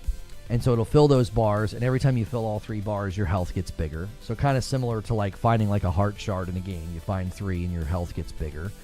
Terminal Stupidity comes in with a 10 bomb and says, come on, boys, let's hit that stretch goal and get some Returnal and get some community game night. Thank you, Terminal Stupidity. He's calling on everybody to help. So you can make your health bigger. You can make your proficiency higher, which affects your gun's power, but also affects the level of the guns dropping. So when you're at like, when you are at like a level 10 on proficiency, the weapons that you find are going to be level 10. Now, sometimes you'll find a breakout weapon that's like orange and it's like a higher level than you, and that's always exciting. And TJ Love does a single gifted and jumps on the train that's starting. Come on, we're going to get a train going. Both parties can be involved. Twitch, you guys can take part as well. So that makes you stronger as well. Now, within all of this is sort of it's hard to explain this. So there's a microcosmic grind within Returnal that is more difficult to detect. So let's say that you find a level 5 carbine. and it has a tier 1 rising pitch on it. Rising pitch is the longer you shoot it, the faster it goes. So it's like, it's like it gets it faster and faster and faster. Yo, Goat Gaming adds to the member train. There it is, 454. Thank you so much, Goat Gaming. So you see rising pitch tier 1, okay? The first time that you see that kind of a perk, it's tier 1 at 0%. You have to use the weapon to fill that. And another one comes in from Goat Gaming to get us to 545, but then a 10 bomb comes in from Terminal Stupidity over here on Twitch. He's playing both sides of the field, and he gives a 10 bomb to each platform. We're now at 555. We are exactly 20 members away from the next milestone. I owe a member to Twitch, though. He gave the 550 milestone to Twitch. We are now 20 members away from 575. We haven't had a 20 bomb yet today. Let's see somebody drop it. Dr. Q renews with a prime. Ain't Got No Games renews with a prime. Boom, boom. 2 more coming in from Twitch. Thank you so much. And there's a gifted for me as well. So yeah, so the first time you see rising pitch tier 1 on a gun, it's 0%. So as you're using it, rising pitch is filling. And once it's filled, every time from that point on that you find the carbine, it could roll with rising pitch 1. Now it could also roll with rising pitch 2. Same deal. The more you use it, the more rising pitch fills. If you fill it up rising pitch 2, the next time you find a carbine, it could have rising pitch 2 on it. It could also have rising pitch 3 or no rising pitch. Anytime you find a gun with a perk, you got to fill it. And then from that point on, the perk is permanently unlocked. So the next time you find the weapon, it has a pool of perks that it's pulling from. I wish Reforge cared about me. I do everything I can to make him happy. What are you talking about? I always tell people that they should think that you're funny and not take you so seriously. You know, I'm usually on your side, Goat. There are some people that really don't like you. I guess we have that in common. There's a lot of people that don't like me. And you lose all that upon death. You do, but you don't. So if you unlocked Rising Pitch 2 on the carbine, that's permanently unlocked. So every time from that point on, that perk is in the perk pool of the carbine. So when you find one, you might get that. Does that make sense? You should hear him talk about when you're not around, Goat. He has a hard time saying it. He just has a hard time saying it to you.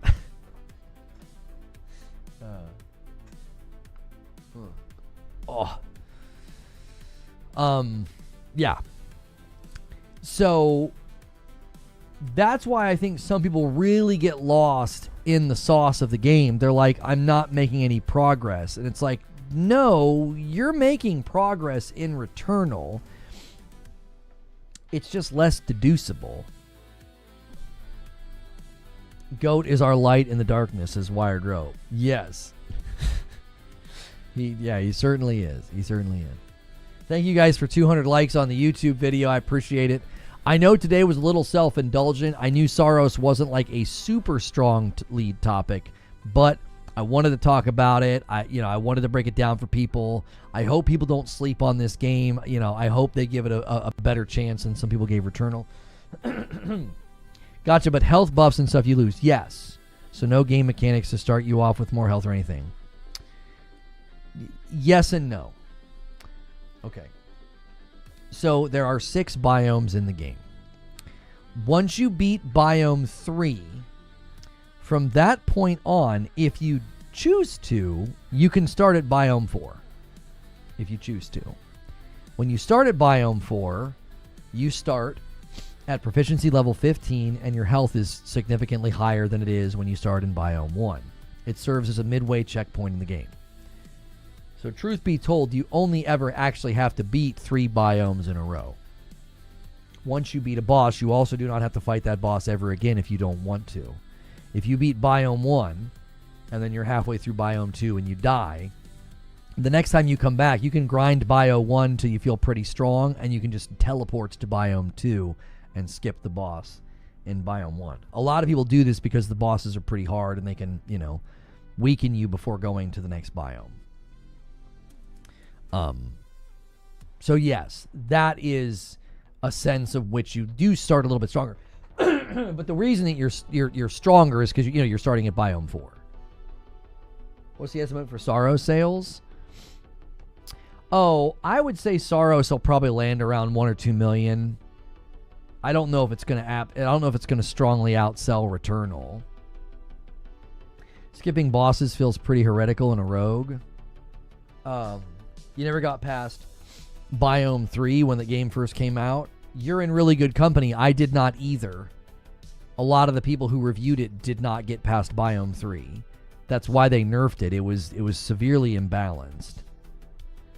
After they nerfed it, I went back, beat it, and rolled credits on the game. And it's one of my all-time favorite games. I put 110 hours into the game. Never heard Cocoon.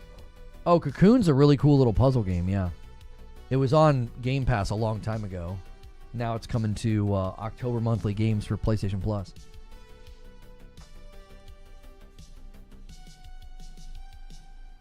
I never could get the hang of the Dreadbound. What perks do you think you need for it? I can't make perk recommendations because I've had versions of the Dreadbound that are killer, and I've had versions of the Dreadbound that are terrible. What seems to be the best strategy for the Dreadbound is to get close. If you are close and circle fighting, the rounds are coming back fast. So you're like, like it's almost full auto if you're close to something.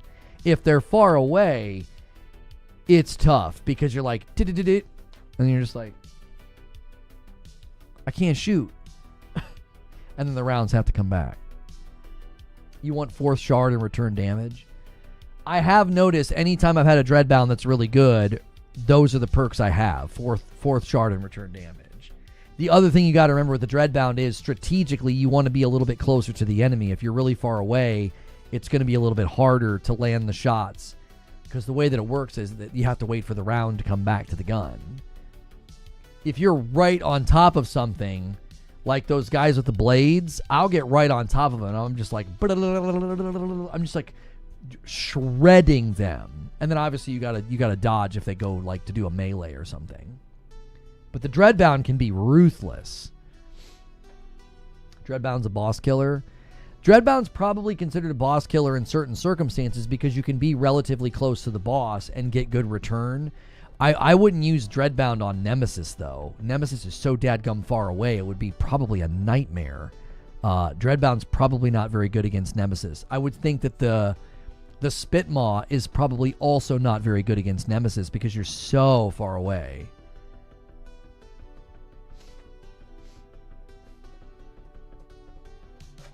I never beat Returnal, but I love that game. I don't know how people beat that game. I'm up to Bio 4 or 5 or something like that. If you can consistently start at Biome 4, I feel like you should be able to beat the game. Like, just keep starting at Biome 4 and just get better and better and better and better. If you can get a really, really strong build and then you beat Biome 5, just from that point on, just skip Biome 5. Just beat Biome 4 and go to Biome 6. You've really got to embrace the strategy of skipping bosses. You do. That's how my wife and I beat the game co-op. We beat every boss together, and then from that point on, we wouldn't fight the boss. It didn't serve a purpose. It was like, you're just going to get hurt. You're just going to lose valuable health, or you're going to die. I saw your video of you playing it, Lono. You dope in that game. I appreciate it. The day that I played, I died early on. I got some bad RNG in a room, and I just got absolutely shellacked. And then I think I ran all the way to Biome 5.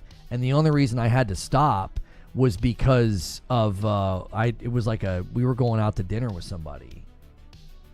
You're intended to skip bosses in parts of biomes. They basically built the game with that in mind. Like, if you're not doing that, you're kind of playing the game on hard if you're not skipping bosses.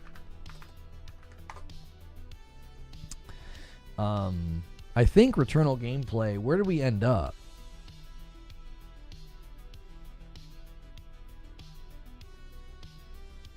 Yeah, we made it to Biome 5. because I beat Hyperion. Yeah, I beat Hyperion to before shutting down that day. We were going to dinner that day. I was so bummed that I beat Hyperion and had to end the run. I had a really good build that day. Yeah. That was fun. Yep. It's worth doing some parts of each biome for upgrades, but no reason to do the whole thing. Right. You start to get an understanding of Returnal where you're like, Returnal would make a great secret level episode. It would. Because I have the graphic novel. I don't know if I've got the artwork of it yet. I think I put that on the Amazon wishlist a long time ago and I forgot to get it. They had like an art book. What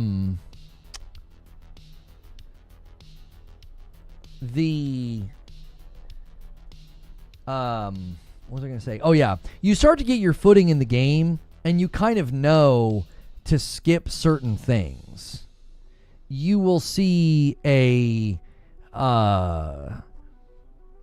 you'll see like a room that you have to shoot the thing off of to even get into the room. So it doesn't have a key, right? It doesn't have a key, but it has this thing that you have to like shoot off of the door. Okay. Well, you know, if you're just gearing up to go to like the biome that you're stuck on or something, you know to skip that. Right? You're like, yeah, I'm going to skip that room. I am not going to play that room. You know to skip it. So in general, you start to get your footing in the game, and you kind of know, you're like, yeah, that room is gonna be really, really hard, and it's probably not worth it. Now, when I'm cooking and I got a really good build, I'll do one of those rooms because I know, I'm like, I can smoke this room right now, and I can get a lot of stuff. I can get a lot of health upgrades. I can get some guns. I'm tempted to try playing Returnal, but I don't think I have the mindset for rogues. Okay, if you're trying to get into the game, type !Returnal in my chat and watch the first 30 minutes of my stream where I try to get people acclimated to the game systems. If you watch that and feel like you can attack the game with some intelligence, like, not that you're not intelligent, but like you have some framework, then go for it. If you watch my stream and you're like, yeah, no, I don't think I can hang, then you have your answer. But I now made a command for both streams, both YouTube and Twitch, where you guys can get a link to that live stream, and you can watch the first 30 minutes or so and be like, okay, I get it now. I'm gonna give this a try. So, are there people still sleeping on Housemarque? I don't think it's that there are people that are sleeping on Housemarque. I think in the grand scheme of things, it's the fact that it's a rogue. It's like, that is, I think, a barrier for folks. It's a barrier.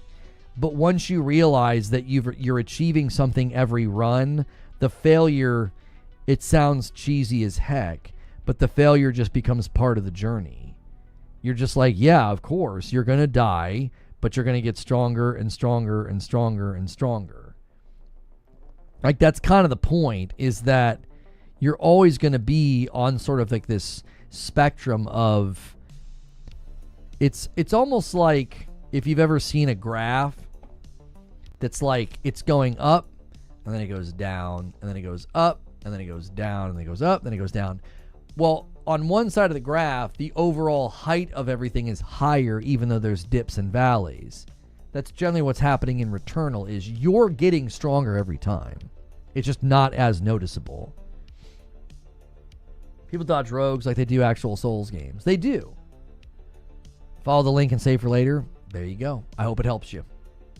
I feel like you and I have had this conversation around this stuff before. We see a cool new game, and previously it was always, please don't be a rogue, and Returnal and Hades have definitely shifted my approach. It 100% took a lot of mental retraining when I play a rogue. Yeah, the way I would say it, Sven, is it's like, it's not that you have to get, this is true. I don't think it's that you have to get good.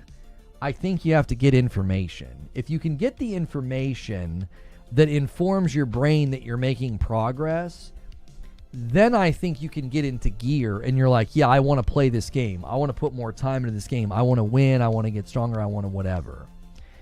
When you don't have that information, what it does is it creates this sense of futility where you're like, well, I died, so what the frick is the point?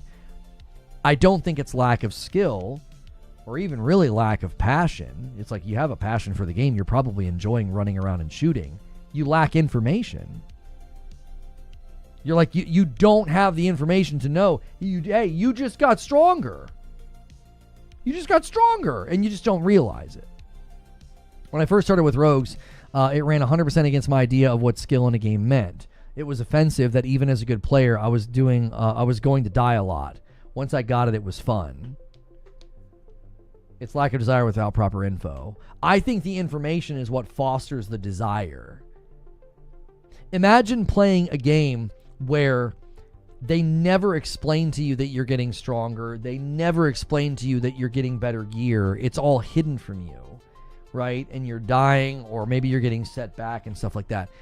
It would be hard for you to continue because you'd be like, I don't really feel like I'm doing anything. It would be this sort of gray nothing where you're like, I don't know. Am I getting stronger? Am I doing better? Do I have better gear? Do I have a better kit? That's kind of like what happens in Returnal. You know, it's kind of what happens.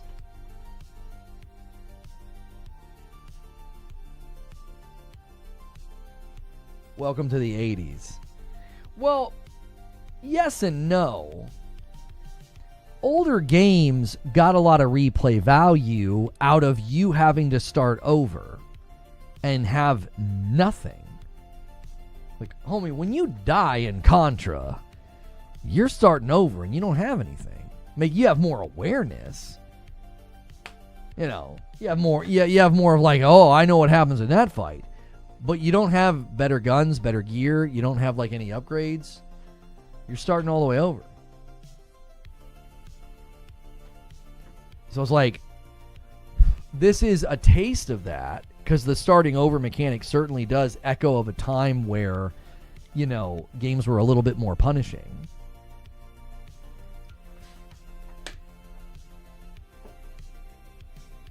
You leveled up your soul. This is true.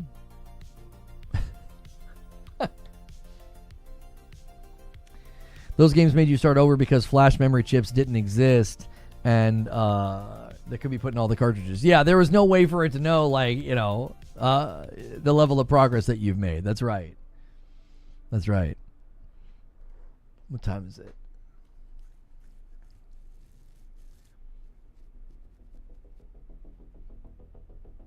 Yeah, I feel like this is what we should do. Okay, so 40, let's do 40 minutes. Eventually, we're going to be able to put a countdown over here.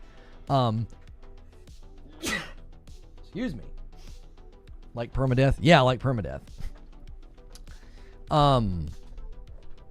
That's what we'll do. We'll do 40 minutes. We'll do 40 minutes, almost an hour. Roughly an hour. Let's just say an hour. I'll give you guys 1 hour to hit stretch.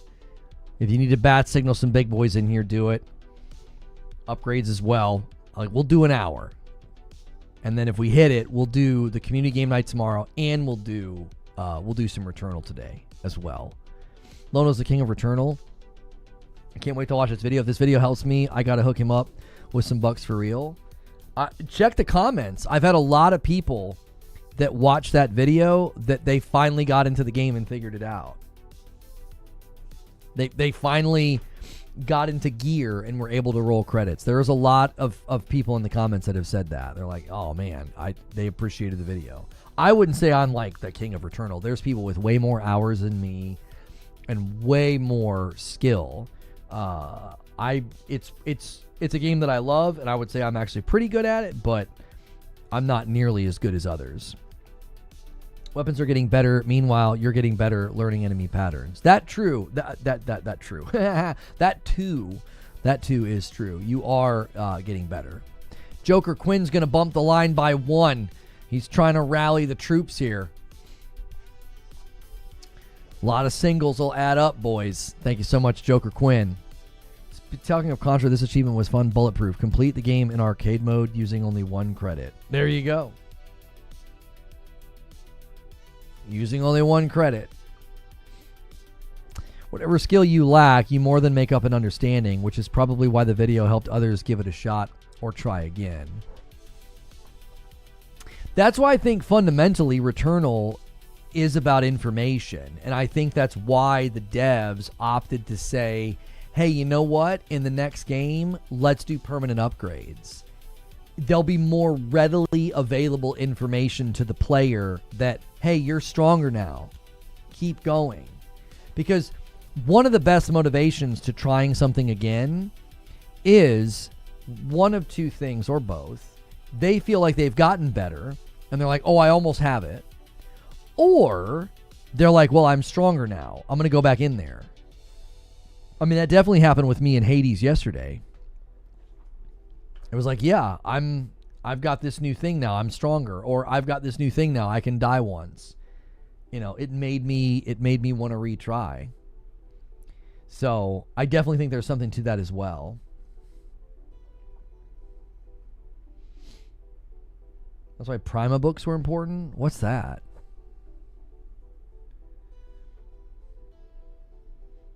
Yo, Joker Quinn looking good for real? Yeah. He changed his avatar. That's right.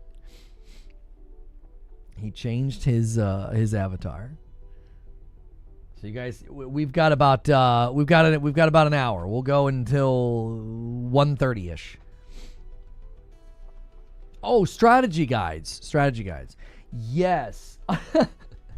I forgot about that era of time where you'd have to buy a strategy guide to help you navigate a game, for sure. Yes. The magic of Hades is that it always feels like just the right amount of challenging. It always feels fair when you lose. Stretch. So we have a stretch goal. So this thing down in the corner that my producer built for me, you'll see we hit 500. And what that does is it's a Friday night incentive. You can make my wife play a video game. So we try to pick something funny to have my wife play. So we hit 500. So tonight, Madam has to play Baby Steps. All right. Now the stretch goal is let's try to hit another goal, and if we do, we'll do another stream. So typically, I take Saturday and Sunday off. Those are like, family days. But I started saying, hey, you know what? You guys are so generous, and you guys go crazy some weeks. I want to give back. So if we hit 750, I'll do a community game night on Saturdays. It's totally optional. It's just an extra incentive. It's just something fun to do. Generally, it's because there were a couple of weeks there where we were constantly blowing the lid off of the goal, and I was like, I kind of feel like I should be doing something, giving back something when people go that crazy. Instead of just being like, thanks so much for, doubling the member goal. So that's the goal right now. And I've added an extra incentive today. I'm like, yeah, if you guys hit it, I'll go make a thumbnail, and I'll show you guys some Tower of Sisyphus runs in Returnal instead of taking the rest of the day off and just playing on my couch. That was weird.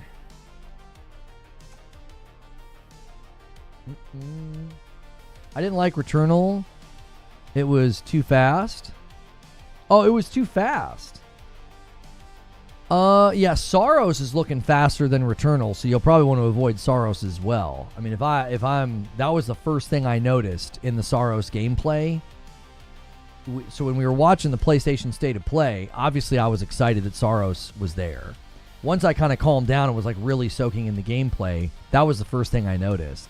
I was like, this is fast. There's a lot going on. It even seems like it's a little bit more intense because the enemies seem to shoot more than they did in Returnal. So I would be very, very hesitant to jump into Saros if you felt like Returnal was too fast. Geriatric take. Amazon had a Breath of the Wild complete guide in a hardcover. How big is that? Is that like the Warren Commission? I mean, that would be so thick. There's so much to do in that game. I can't imagine.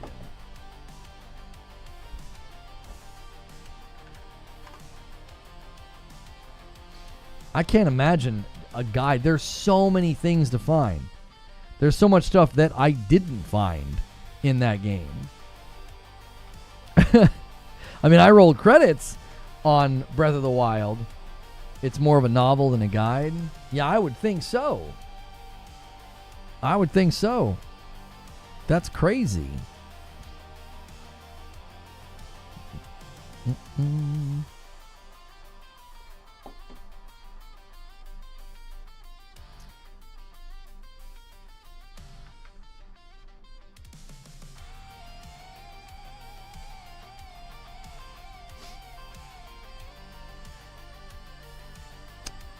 Okay, sorry. How's Breath of the Wild in handhold mode on the Switch? In the Switch 1, not great. It's a 500-page guide. Jiminy Christmas. You know what I'm saying? A strategy guide back in the day might be like 100 pages, you know, maybe 200. That sucker's 500 pages. That's a like you said, that's a novel. You put that on the coffee table and you're like, boom, there it is. That strategy guide needs its own. It does. It needs its own to be like, all right, we need to kind of orient you to this strategy guide. All right, there's 8 sections. Each section has 20 chapters, and within those chapters are.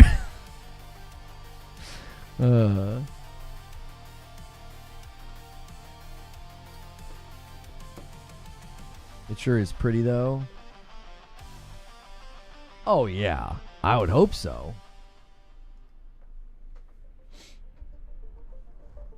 I would hope so. So games, then? What do you mean? Games what? Huh? Here's the best way to attack this strategy guide. I'm picky these days. A game has to catch me early and Returnal didn't. The reason that I kept going and I kept trying to beat Returnal, even when Biome 3 hadn't been patched yet, is it just was so satisfying. Like, the movement and the combat just felt so good. That's what kept me coming back. It was like, and that's what kind of bummed me out when I put the game down before they patched Biome 3. I was like, this is imbalanced. This is so rough and it didn't feel right. It was like, this doesn't feel right. There's something off here. They balanced it. I came back and it immediately felt like, oh no, this is right. This is how it should be. This is how it should be running. Returnal was brutal at the beginning. The save changes, etc., made it more accessible. The save change was really just a way for somebody to be like, yeah, you don't have to run all the way through every single biome in one sitting. Like, you can basically pause the game and come back. That was a huge help to a lot of people. Because, I mean, what are you going to do? You beat Biome 1 and 2, and you get into Biome 3, and you're like, well, I'm having a good run. I didn't expect to have a good run. I've got a great kid. I've got a great gun. I got to go to work. You know, like, what are you going to do? You know, I guess you could be a pleb and go to work, or, you know, you could be a true gamer and call out. Like, I just got to Biome 3, boss. I've got a really good kid. He's like, say no more, fam. He just hangs up. That's probably not going to happen.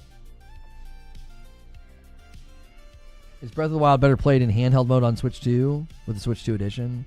No, because the dock actually helps with performance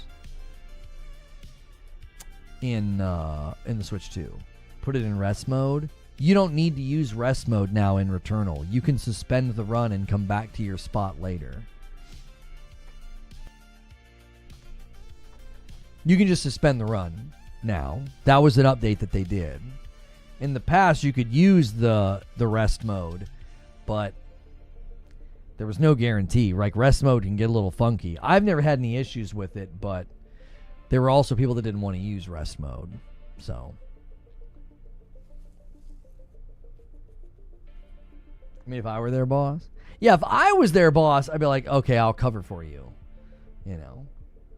They would know. They'd be like, listen, if you want an excuse to not going to work, Just get really far in Returnal and have a good kit. Send us, send a screenshot to the boss, and he'll let you come in late.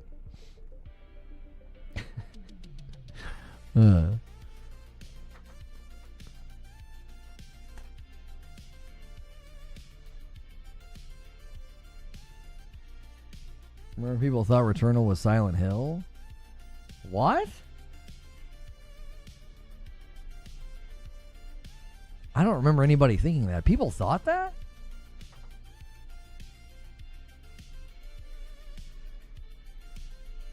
Old viewer from back in the day. Used to be Lord Gabby. Happy to see you still doing the show. I'll be tuned in because I've missed the content. Lord Gabby. Were you friends with Lumi and those guys? Sorry, Wilbur. I'll pause it. Is that somebody else that I'm thinking of? If Lona was the boss, the office would be closed every time a big game launched. They wouldn't get a lot done. That's right. I'm like, why are you guys closed down? Ghost of Yote came out. What do you mean? Do you think the God of War Metroidvania is real? There's been too many people that have said it's real for it not to be real. So yeah, I think it's real. I mean, I do. It's too random. It's too random to be like, yeah, that's just completely made up. It's like, no, it's probably real. We don't know who's making it. I called off for Yote. Will it sell, though? I would assume that the cost of the project is low enough that they'll be fine because of the name alone. Enough people will buy it. I don't think it'll be a super expensive project. Not that I know of. I did play the popular Bungie title a long time ago and play with those folks and don't remember. No. I'm thinking of somebody else then. Yeah. Yeah, if you're from that era of time, I would assume you're a Destiny player. That was basically like my entire audience. So, which right now we're doing a bit of a stretch. So I'm going to go until about 1:30, so about an hour, and we're trying to hit 750. So if you guys have never done a membership before on YouTube, hit join, pick Member Plus. Member Plus or upgrades to Member Plus count as 2. There's also gifteds. You guys can gift. Every 25, I gift one back. So the next milestone would be 575. I already gifted to Twitch earlier. And we did get the ability to do pause and rewind on Twitch. They added that recently.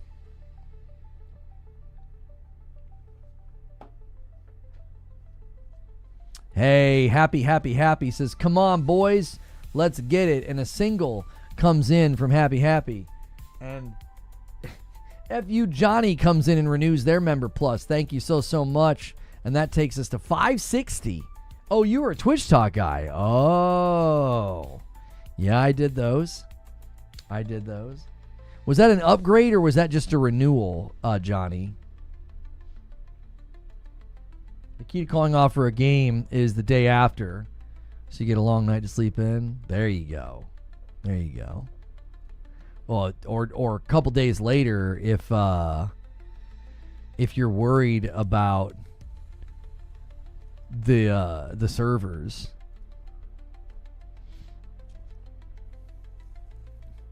Looks like it was just a renewal, Johnny. Looks like it was just a renewal. Yeah, rejoined. You've been 10 months. It looks like you've been at that level for 10 months. I was in a tier below. Oh, it says that you've been at that tier for 0 days. Let me add another one then. All right, we're at 561. Yeah, that counts as 2. Yeah. If you guys upgrade, I count it as 2. So you can use the upgrade command or sign up brand new, and I count Member Pluses as a 2 if it's an upgrade or new. So there we go. We're at 561. Wanted to help out. I appreciate it, man. Member Pluses gets into extra content. And Mike on the mic's going to bump the line by 1. Boom. Just like that. 562. Thank you so much. Mike on the mic.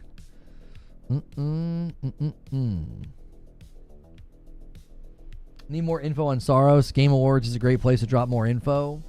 What do you feel like is there a particular thing you're wanting to see them talk about specifically, Jack? Like, do you feel like where are the current like blind spots for you that you want to see filled in as far as info? I'd like to see them address whether or not the game has an adrenaline system. That I would like to know. I think that's a huge facet of what added to like the moment to moment intensity in Returnal. And currently, we don't have any evidence of adrenaline, sadly. That doesn't mean it's not there, but if they opted to remove it, that's going to be a bit of a bummer, I think.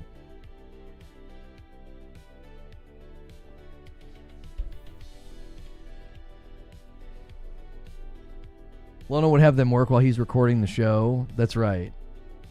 I want to see more of that biome that looks like the Kingdom of Heaven in his Darkest Materials. That's a fantastic series. I actually don't feel like I need to see more gameplay. Like, I'm already sold on the gameplay. But I would like more details, you know. Maybe show what it looks like when you're starting a run and picking a weapon. Maybe show what it looks like when you're, like, you know, getting a permanent upgrade. Maybe answer the question, like, is there an adrenaline system like there was in Returnal? Since currently we have no evidence of an adrenaline system in the current Saros gameplay doesn't show any. There's no meter, there's no bar, there's nothing. There's just the active reload, there's the ammo, there's the health. Like, that's it. So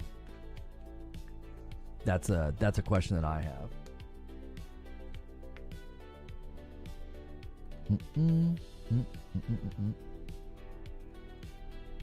I did put a poll on the channel about Saros, and it actually went in a much better direction than I anticipated. I said, "Are you interested in getting or playing Saros gameplay?"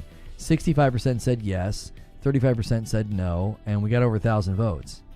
That to me that's exciting, because I'm like, okay. I thought maybe because of the history with Returnal and stuff, people would be a little bit more, iffy. Or just a flat no, to it. Saros looks incredible. I just want more info on the game, adrenaline system, and maybe how they are going to tell the story. In Returnal, we get this FPS experience. I wonder how they would do it. Oh, the first person experience for like the story. Something that drastically changes the genre or deviates from Returnal, like if what they showed was the major differences, then I'm fine. I'm going to give Returnal another shot to see if I can get jiggy with it. There you go. Give it a try.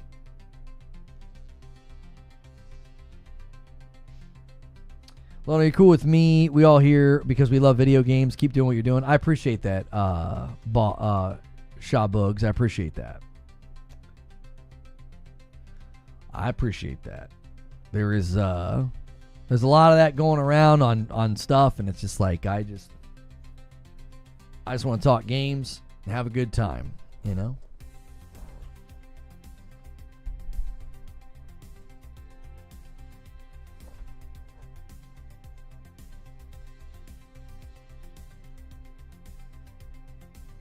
Did I ever play Remnant 2? I actually did. I played it quite a bit, actually, when it first came out, and then I tried to go back to it. I just couldn't get into gear with it. I liked it. Yeah. Can you pronounce the name of Saros' protagonist? Isn't it Arjun Devraj? It's your name, right? Arjun Devraj? Is that how they say it? They say it in the video, don't they?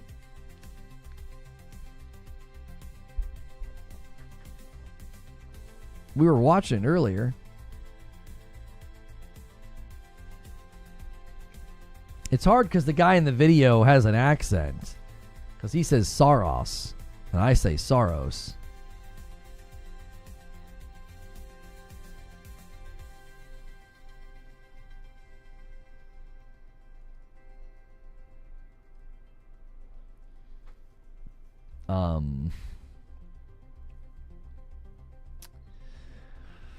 Tells the emotional and haunting story of... Yeah, here we go. Let's listen to how they pronounce it. And tells the emotional and haunting story of Arjun Devraj's drive for ancestry. Arjun Devraz? And tells the emotional and haunting story of Arjun Devraj's drive for ancestry.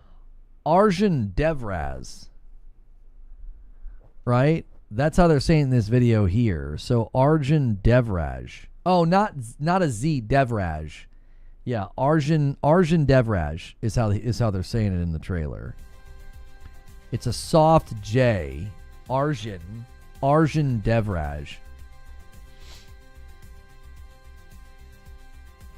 Just call him the Saros guy. Yeah, the Saros guy.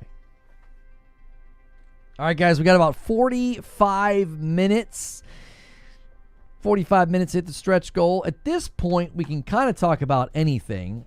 We are well off the rails on main topic. There wasn't going to be a easy way to stay on this topic the entire time. I think we did a pretty good job.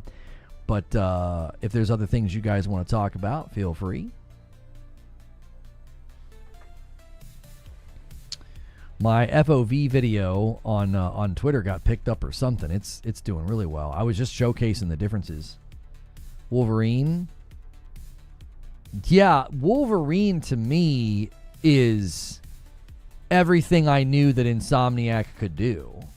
I knew they could nail it. Like I told people, I said, if there's a company that I trust to nail a difficult hero, right? He's kind of a difficult hero. Like if you're going to try to nail a difficult hero, I'm like, I think this guy, I think they're the ones that can do it.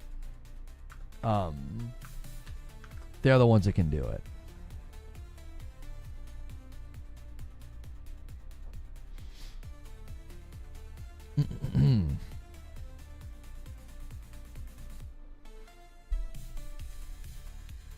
Insomniac's the company you call for Marvel heroes. That's what I'm saying.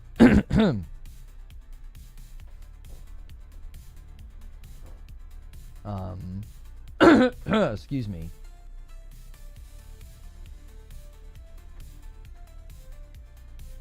How come I have to play Wolverine as Wolverine? Why can't I create my own character?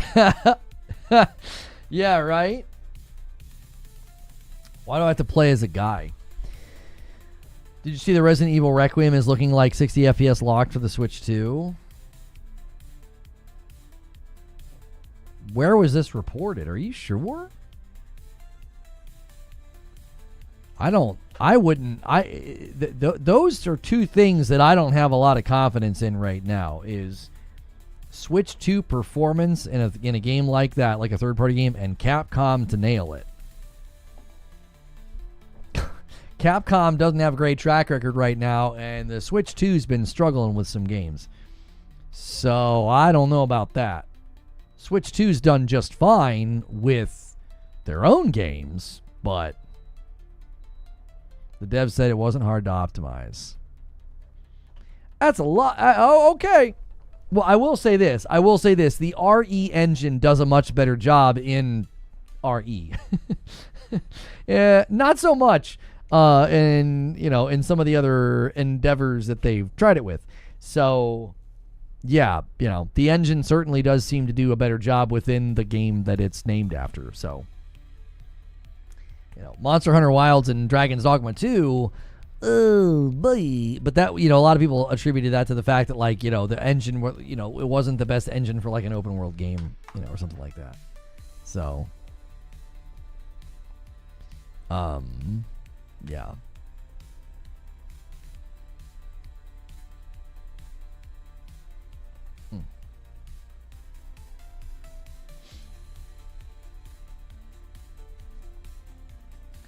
I mean, this guy just asked Insomniac on Twitter, will this be an 18-plus game?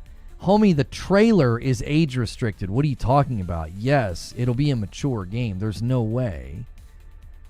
Like, what they've already shown, what they've shown, they couldn't get a teen rating. There's no frickin' way. The RE engine isn't named after RE. It stands for Reach. Oh, really?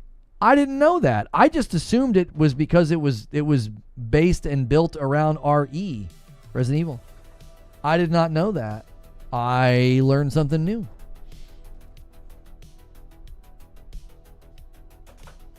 There's mature and there's adults only, but isn't the mature rating at the ESRB, isn't that 18 plus? Because there's teen and then there's mature. Mature is 18 plus, isn't it?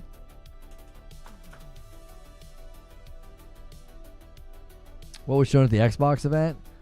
There was a lot shown. The big takeaway was Forza Horizon 6. That was the big one, and that will be a timed exclusive. It's not going to come to PlayStation at launch. There were people that were questioning whether or not that game would be a day one for PlayStation. So for Xbox owners, for Xbox Game Pass owners, you are going to get a timed exclusive on Forza.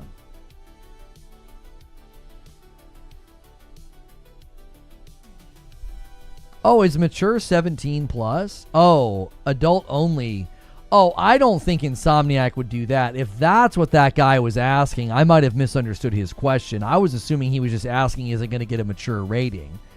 He might have been asking, are you going to go beyond mature? I don't think so. I don't think they're going to go beyond mature. I think they'll do whatever they can to get it to not go to AO, adult only. Yeah. I must have misunderstood his question. If his question is, are you guys going 18 plus, are you going adult only? Well, then yeah, that would hinder sales significantly.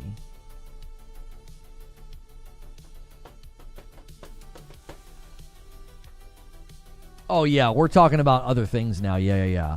We've got 40 minutes, and if you guys hit stretch, we'll do community game night tomorrow, and we'll do some Tower of Sisyphus. I'll walk you guys through some of the things that might help you with the game. We'll do 2 extra streams. So thank you to everybody who has gotten us this close. 562. We're within reach. We're within reach, especially with 40 minutes left. AO games don't sell. Insomniac won't be aiming. Yeah, they'll do whatever they have to. Now, unfortunately, like if they are told or instructed to tone things down, to not get an AO rating but to get an M rating, I fully support that. If anybody wants to argue that like that's going to ruin the game or neuter the game, the game has to sell. The game has to sell. So they obviously have to avoid an AO rating.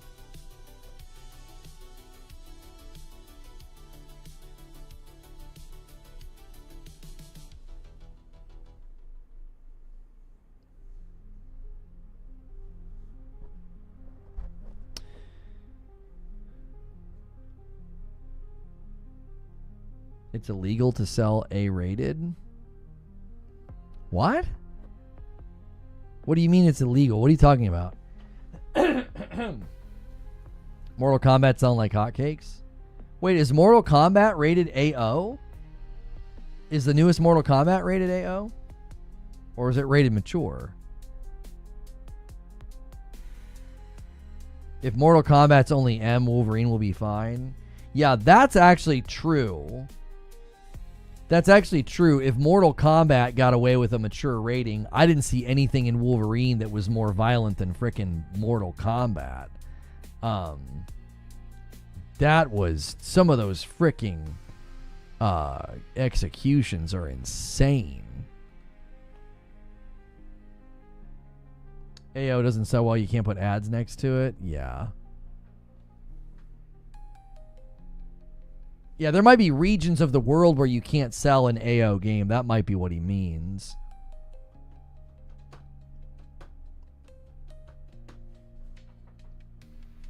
Yeah, the fatality, sorry.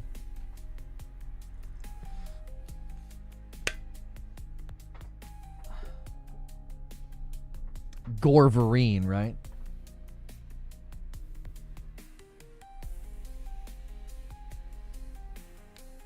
There's no way Wolverine tops anything Mortal Kombat's done. Yeah, I agree with you. From what they showed, he's close, but he's not at the level of Mortal Kombat. I mean, he's close. The blades up through the guy's face is pretty close to Mortal Kombat. But like just dismembering dudes and slicing dudes up, I think his game will land on an M rating and be, I would say, slightly lower in severity than what is in Mortal Kombat.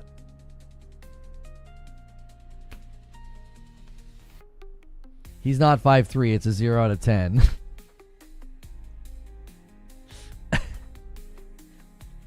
He's not accurate to his height in the comics. Is he that short in all the comics, or is that just a particular rendition?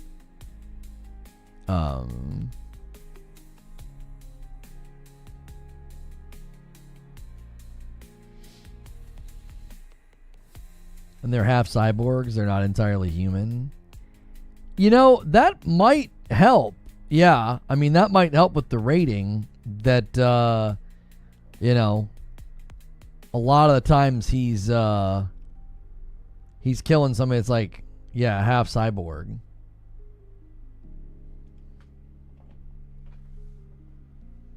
Midnight Suns, they made Wolverine like 6'5".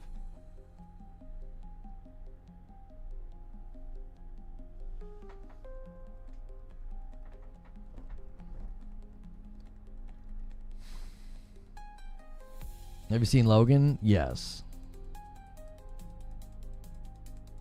Have they made him taller in the comics since Jackman started playing him? I'm not sure. He's called Wolverine because he went to school at the University of Michigan. Get it right. He even wears the school colors. Shut the frick up, Zoob. All right, we got 35 minutes. 35-minute countdown to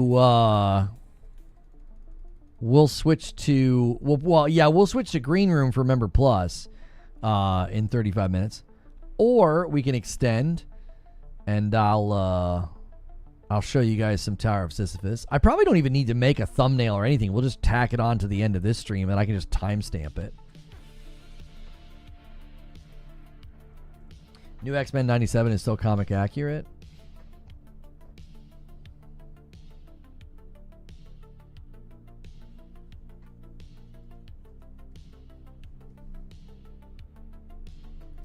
Agree with you, Bear. Can't mistake the maze in the blue.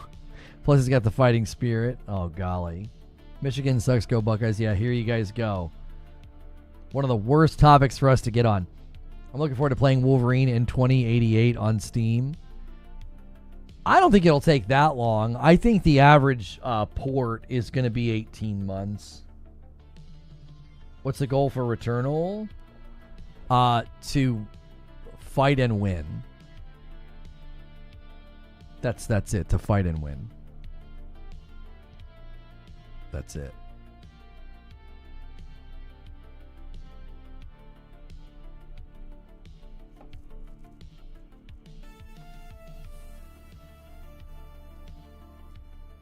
You're trying to break the cycle. I don't think anybody would argue that you ever successfully do. You're trying to break the cycle. You're trying to get out of the cycle of death and coming back. And you don't. Lono grew up in Ohio. He'll tell you everyone hates Ohio. Everybody doesn't hate Ohio.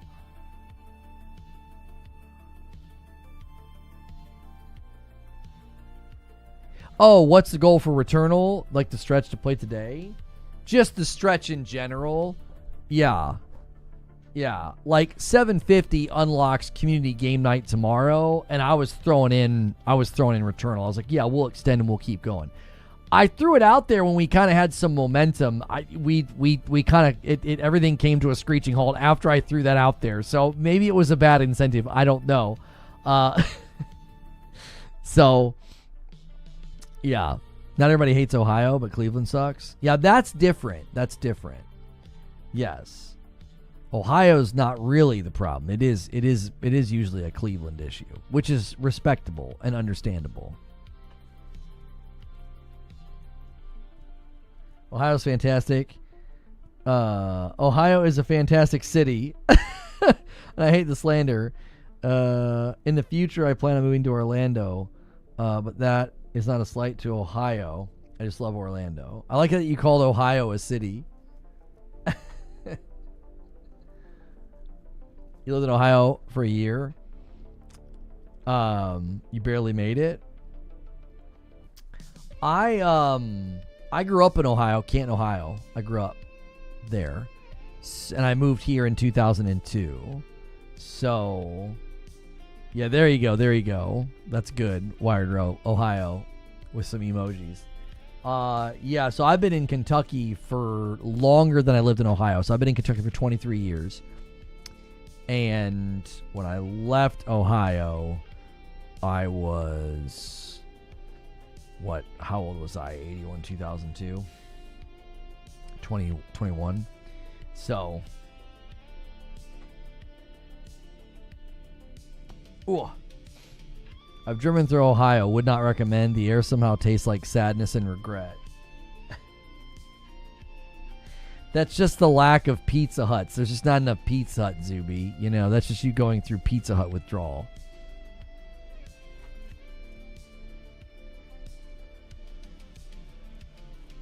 Who just wakes up one day and says, yep, Kentucky, that's the place, JK. Well, I mean, I'm in Louisville, and Louisville is very not Kentucky. Yeah. It doesn't really feel like Kentucky in Louisville. Does Ohio have cottage in pizza? I don't know. With the Tom Henderson God of War leak and us reportedly going to Egypt, do you think it's time for Kratos to pass on and give the mantle to somebody else? At that point, just make a new game. I don't think you could call it God of War if it's not Kratos. Afternoon, Lono in chat. Tell Zubair I would love to go on a Pizza Hut date. All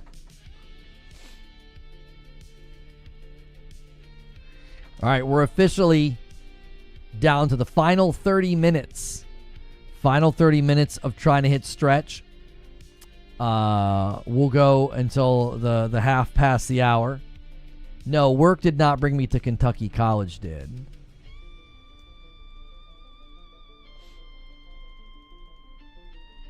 You having a blast playing your Game Boy Color? There you go.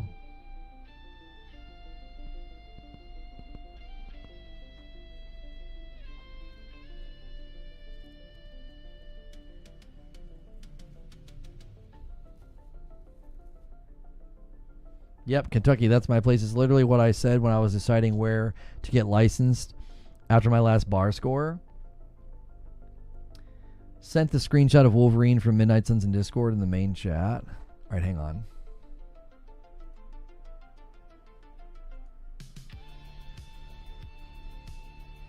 Oh yeah, I mean he's taller than the two people he's with.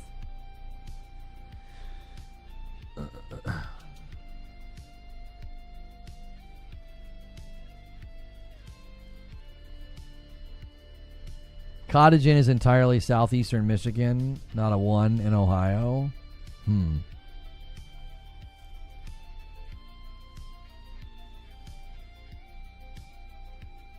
He skipped Ohio State to get a better education in Kentucky. That's all we need to know about Ohio. Oh, that's mean. That's mean. That has nothing to do with it.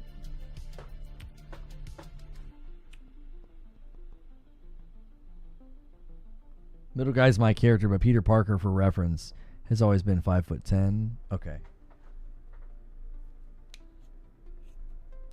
Brett says I'm done now. It's all right. It's all right.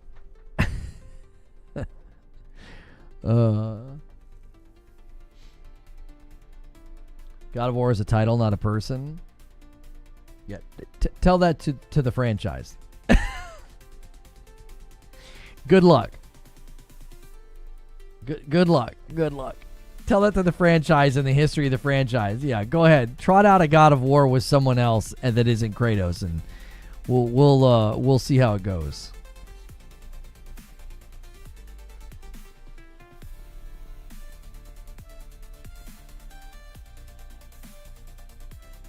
Like, I know there are other gods of war, but I'm telling you, if as a video game, if you trot out a God of War without Kratos, I don't know.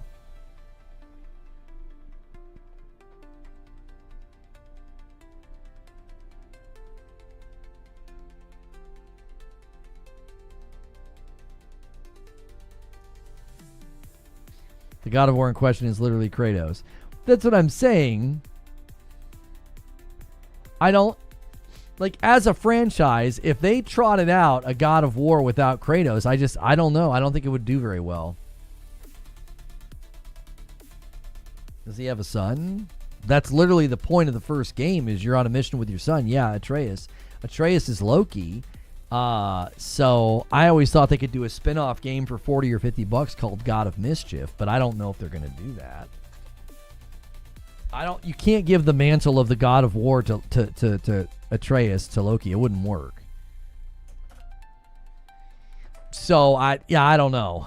You either put him out to pasture, which I don't think they want to do. It sounds like they have, more plans for Kratos. So you either put Kratos out to pasture and move on and make something completely different and just, you're just kind of done.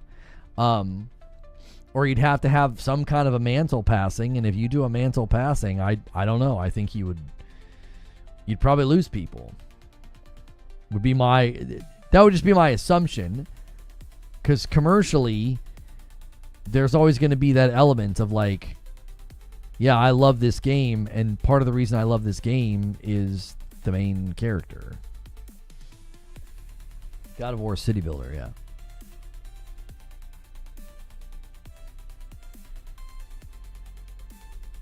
Give me a God of War trilogy remake in the new style. Yeah, if they're going to go back that far and mess with the old games, I would say remake. Yeah. I would say do a remake.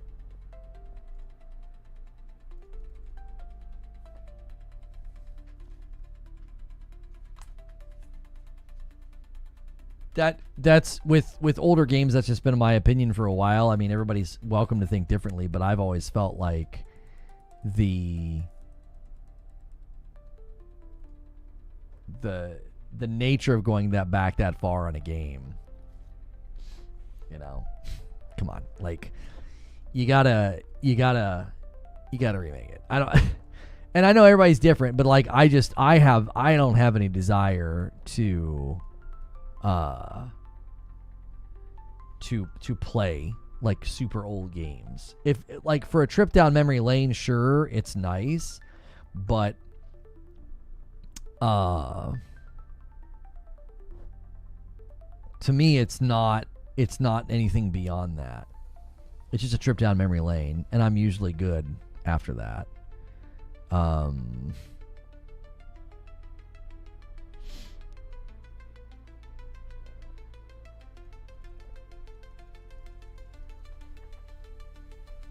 I've seen people that are mad that for the 25th anniversary all we got is a controller.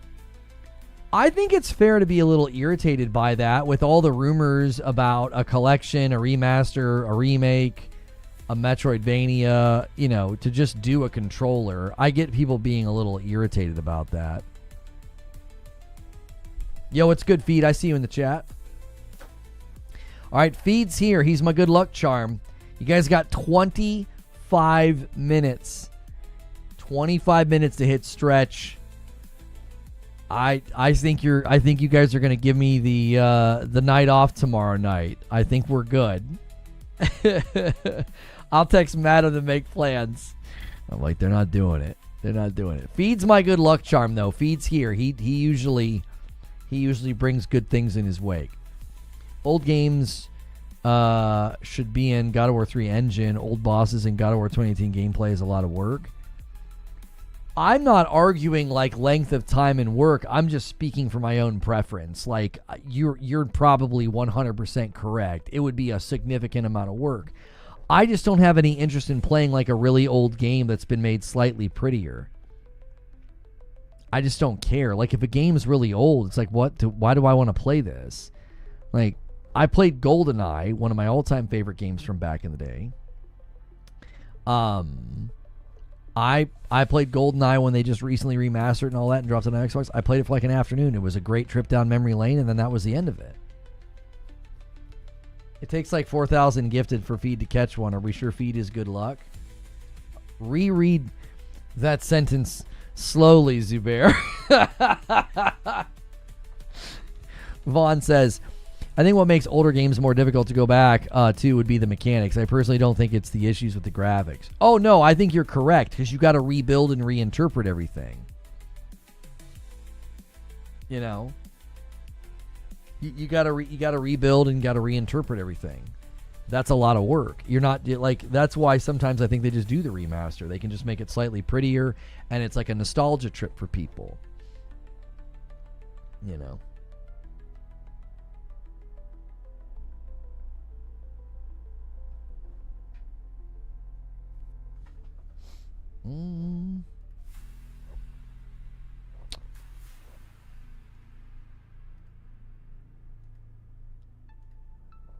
Yeah, I'll just remove that. I don't know if you're memeing or what.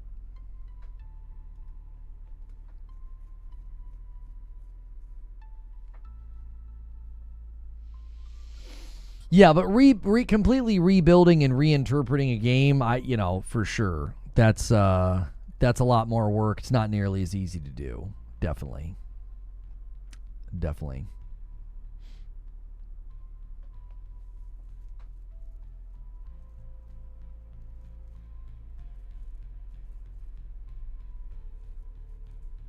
FF7 Crisis Core was a faithful remake in the new FF7 engine and was just a very pretty PSP game in 2023. If people are happy with it, you know what I mean? Insert meme here. Magic Dolphin hits 26 months. Member Plus, we're at 563. Thank you so much, Magic Dolphin. Welcome back in. We're working on a stretch goal, and you guys got 21 minutes to hit it. It's about to be out of reach. 21 minutes is enough time, but that clock's ticking. And The Last of Us Day is today, and they're celebrating with merch. Last of Us Part 2 Remastered's on PS Plus. That people are competing in a returnament. They've got merchandise to sell. Okay, the plushies are kind of cute.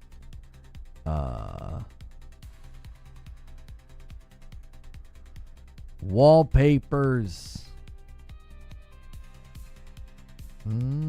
That's it.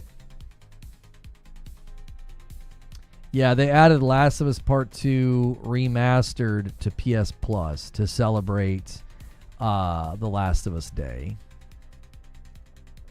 I didn't even know that was a thing. I didn't know there was a Last of Us Day.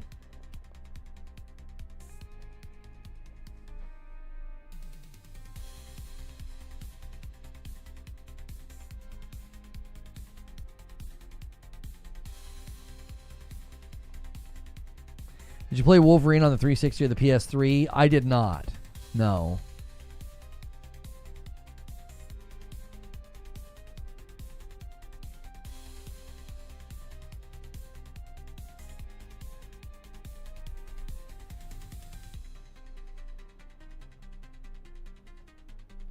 Ghost of Yote original soundtrack composed by Toma Otoa is now live on streaming platforms. Really?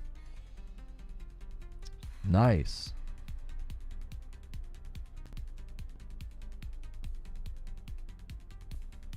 It's the day in the game when the outbreak happened. Oh. Just like N7 Day, here's stuff to buy. I mean, putting the game on PS Plus is certainly a nice gesture. I don't want them spending a bunch of dev time adding content to the game, given that, like, they're working on Intergalactic and something else. That's what I would have them focus their attention on. Not like, give me free stuff in the game to celebrate The Last of Us Day,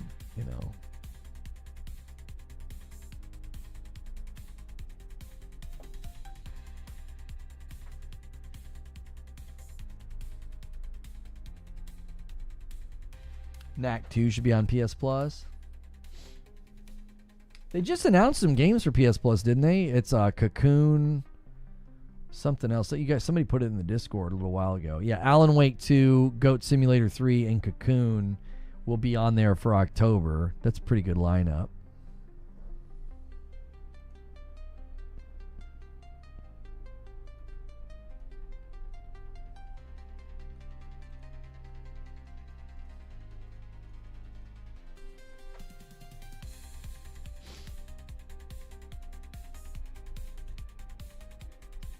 Sega's remaking their old titles right now, and you love Shinobi. Shinobi Art of Vengeance is one of the best platformers I've ever played. It was phenomenal. Oh, they've got free wallpapers for The Last of Us,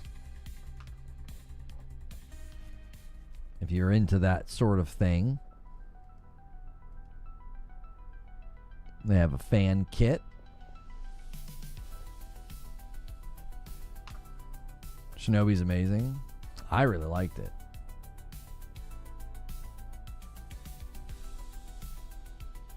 Goat Simulator, when did they make a game about me?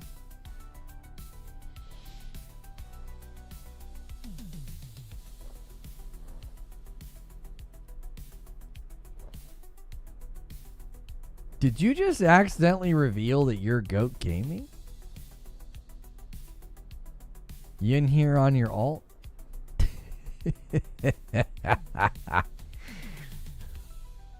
Or were you literally doing the abbreviation of greatest of all time?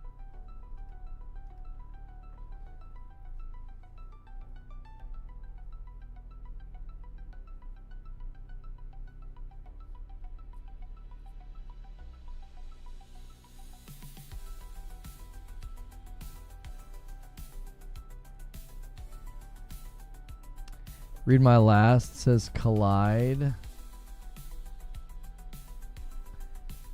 Detective 8020 was not talked about. I guess it's not ready. You mean Directive? They delayed it, homie. They delayed it.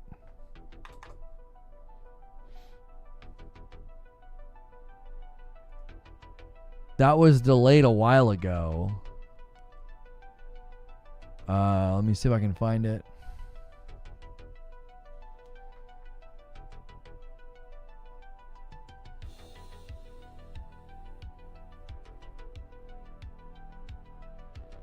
Yeah, we made the decision. We've made the decision to move the launch of Directive 8020 to the first half of 2026. So they made this announcement in July 22nd. Yeah.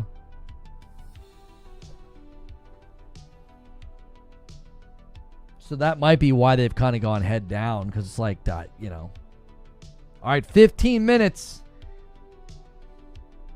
15 minutes, boys. Mighty Keith says, I'm going to come out and say it. It's me that's been watching all of James Cameron's Avatar movies. Shut up, Keith.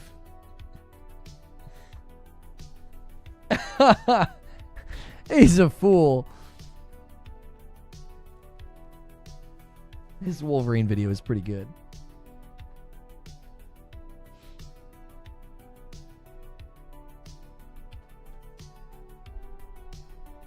Wait, what was the Matrix ripoff game? The one with the British accent, Morpheus? Yeah, what was that? What was that game? Is that... Was that... That wasn't Mind's Eye, was it? What was that game? What was that? That had the guy with the British accent and it was not Morpheus.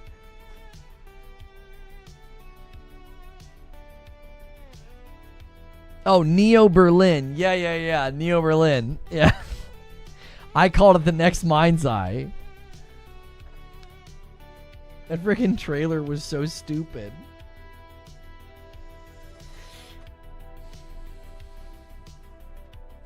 You know it's bad. You know it's bad when, like, that's what you're known for. You're known for being like, yeah, you're the next Concord, you're the next Mind's Eye, you're the next Day Before. When you become a byword within gaming. Destiny 2 is finally dying. It's been dying for a while, hasn't it?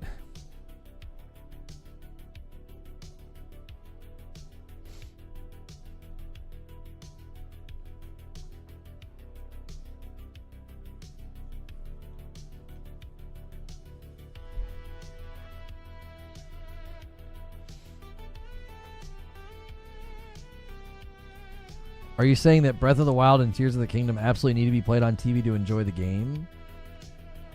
Are you stuck in a time loop? That's from so long ago. No, nobody said that. Tears of the Kingdom and Breath of the Wild with their upgrade packs on Switch 2 are they're gonna play better on the dock. I think they're probably fine handheld. They effed up big this week. They banned Russia, their second largest player base. What? Willing to put the death nail. What's death knell? Death knell in their game to virtue signal?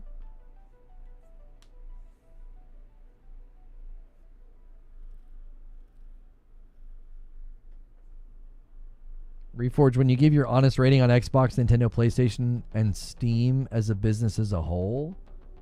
Wait, you want me to do that right now? Why did they ban Russia?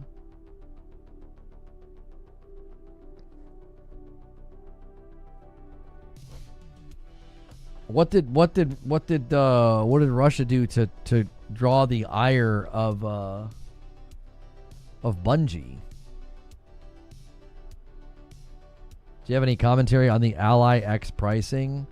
Not really. I mean, it kind of landed where we all thought it was going to land. That guy the other day saying they were going to subsidize the pricing, I was like, I don't think so, brother, and they clearly aren't.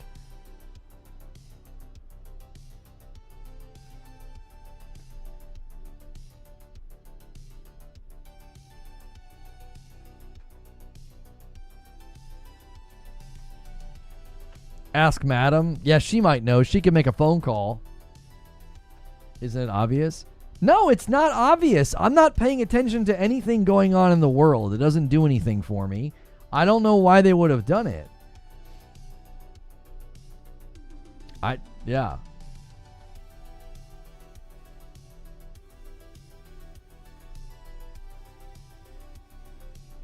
War? I mean, you want to...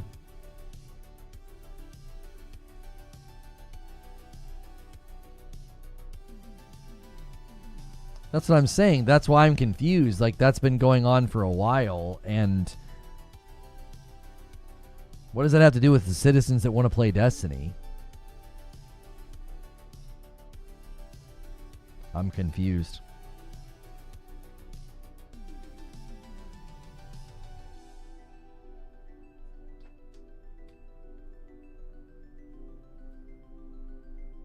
Oh, they announced they were going to do it 3 years ago. It went into effect 2 days ago. Oh.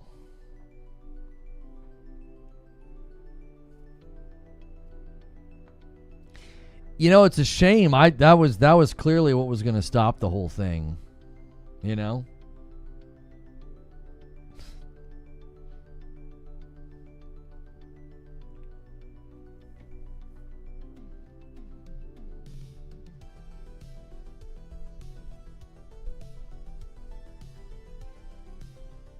I could just see the Russian leadership now being like, well, we're kind of all about this, but if they're going to not let our people play Destiny, I think it's time we reconsider.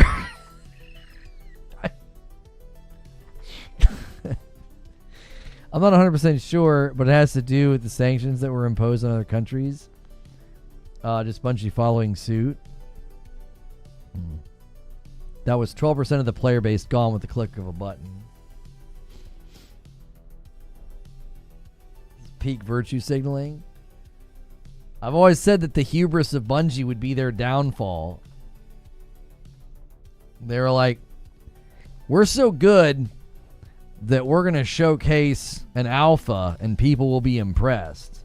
And we're so good, if we threaten to block our game in that region of the world, we're going to stop a war. All right.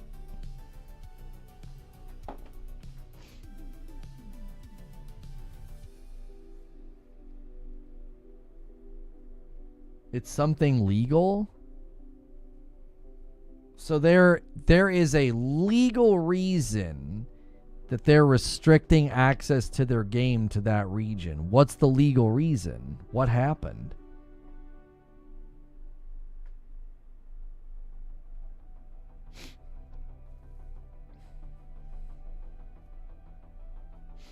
We got 8 minutes.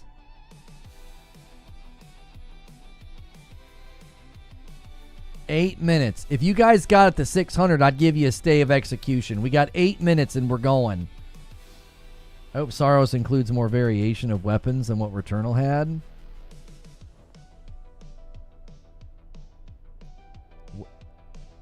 Are you saying that because you don't think there was enough variation, or you would just like to see more? I don't know if I agree with you. You have to have a certain cap, or it can lead to a sense of futility. Like, you're never going to, if you have too many weapons, it really, really hurts, because it's like, well, you're never going to see a certain weapon show up.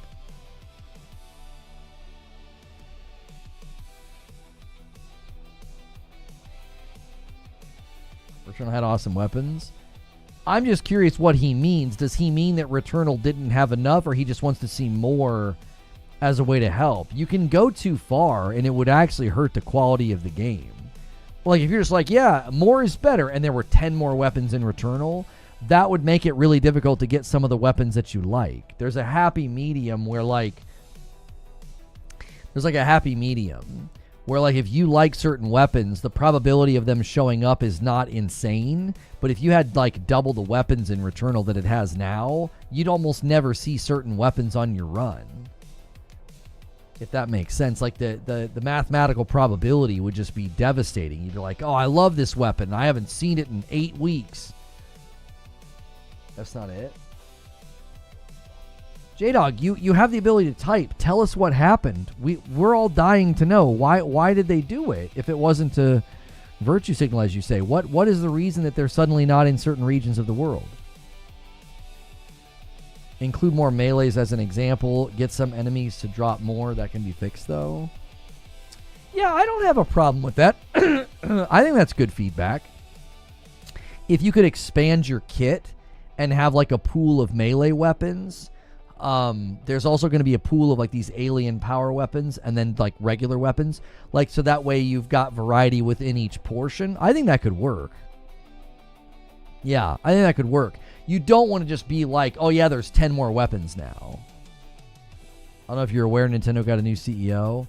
Yeah, I saw it. I don't think it's that interesting. I mean, Doug Bowser's retiring, and they're putting somebody in charge that she's been there for, like, 19 years. They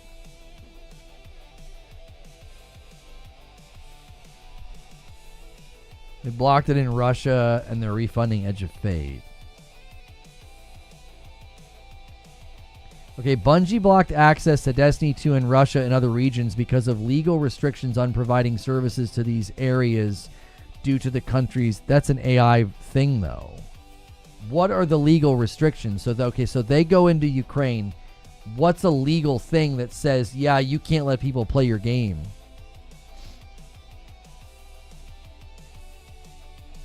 Is the new CEO Bowser Jr.? No, the new CEO is Birdo.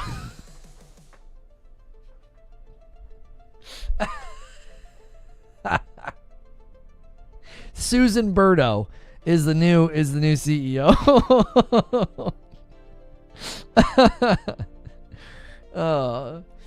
You have to have a last name that's like an enemy in Mario. That's how it works.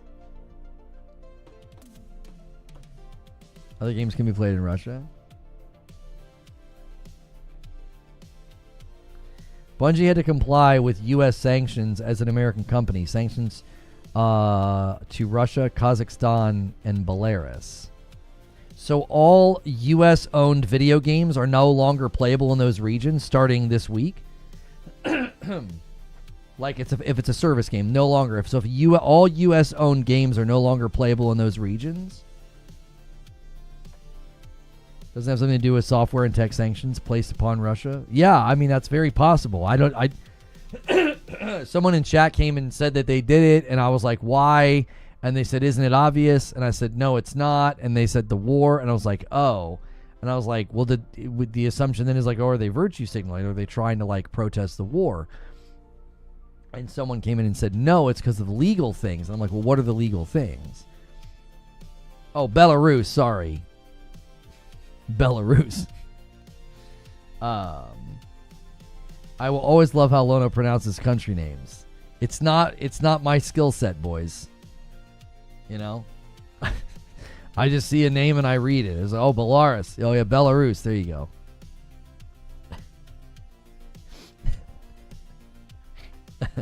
Germany. Japan. China. Africa. I'm gonna do it to all of them now, you know? Russia. Yeah.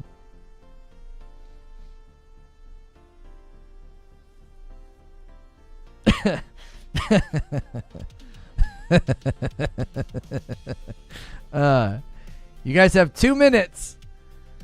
You have 2 minutes. If we hit 600, I'll give you a stay of execution. Somebody's going to have to save your bacon or we're going to green room. You guys have 2 minutes.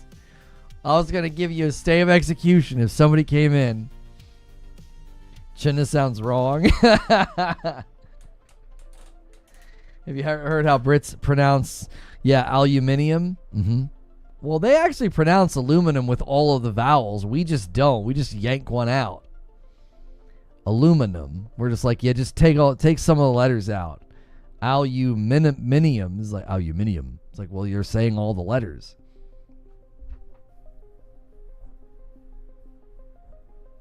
Services can't be provided. That's the reason. I'm not a lawyer. Some here are. No, J-Dog, I wasn't saying you were wrong. I didn't know. I honestly didn't know. I was like, I don't know. I was like, what's the reason? I didn't know that they were actually saying, hey, because of what they've done, you can't provide services there at all. I also didn't realize that like a game they had already purchased and that was already up and running would be classified as providing services, right? It's not like I'm like selling them coffee or consistently charging them every month to stream a movie service like Netflix or something.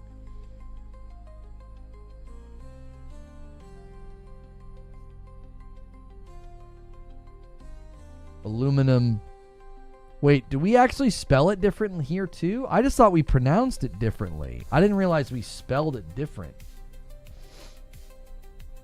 I thought we spelled aluminum.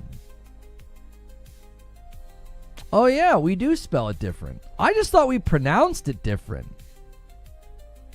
Aluminium or aluminum in North American English is a chemical element. Yeah, I didn't realize that we also spelled it different. I thought we just said it different. I mean, that's just something we do. We're just like, that's just how we frickin' say it. Sorry. You know? All right, it's 1:30. All right, I'm scheduling green room. We're getting the frick out of here. Okay, I needed a break anyway. I got to use the restroom. Let's see, go live. Schedule stream. We've not done a green room in a while. Okay, reuse the settings. Monetization off. This next segment is for Member Plus and above. It's a great reason to upgrade. You don't miss out on all the content that happens. The guy who discovered it approved of aluminum, but they ignored him. Okay. All right, Member Plus. Okay, there we go. You guys on purple are going to have to become a sub if you want to come to the next segment. I am going to stop and restart, okay? I am going to stop and restart. Because I need a break.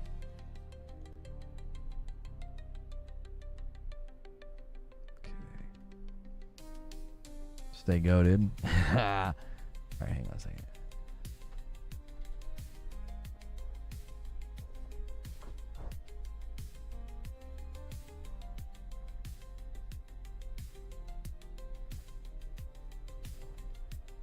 A frick A. Indiana Jones and the Great Circle Premium Edition's on sale right now for $69.99. Is that what you're showing me, Sven?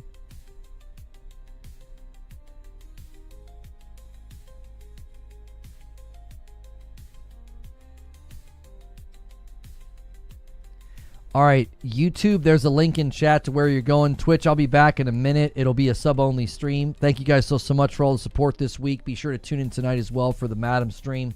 No community game night this week. Well, I mean, obviously, Twitch can keep gifting, so he might come and save your bacon again, but I wouldn't count on that. We can't count on that every week. That's not something you guys should feel entitled to, okay? He went crazy last week, and that's not something I expect every week. All right, so I'll be back in just a second. Use the link in chat, or I'll redirect you. You guys on purple, just hang tight.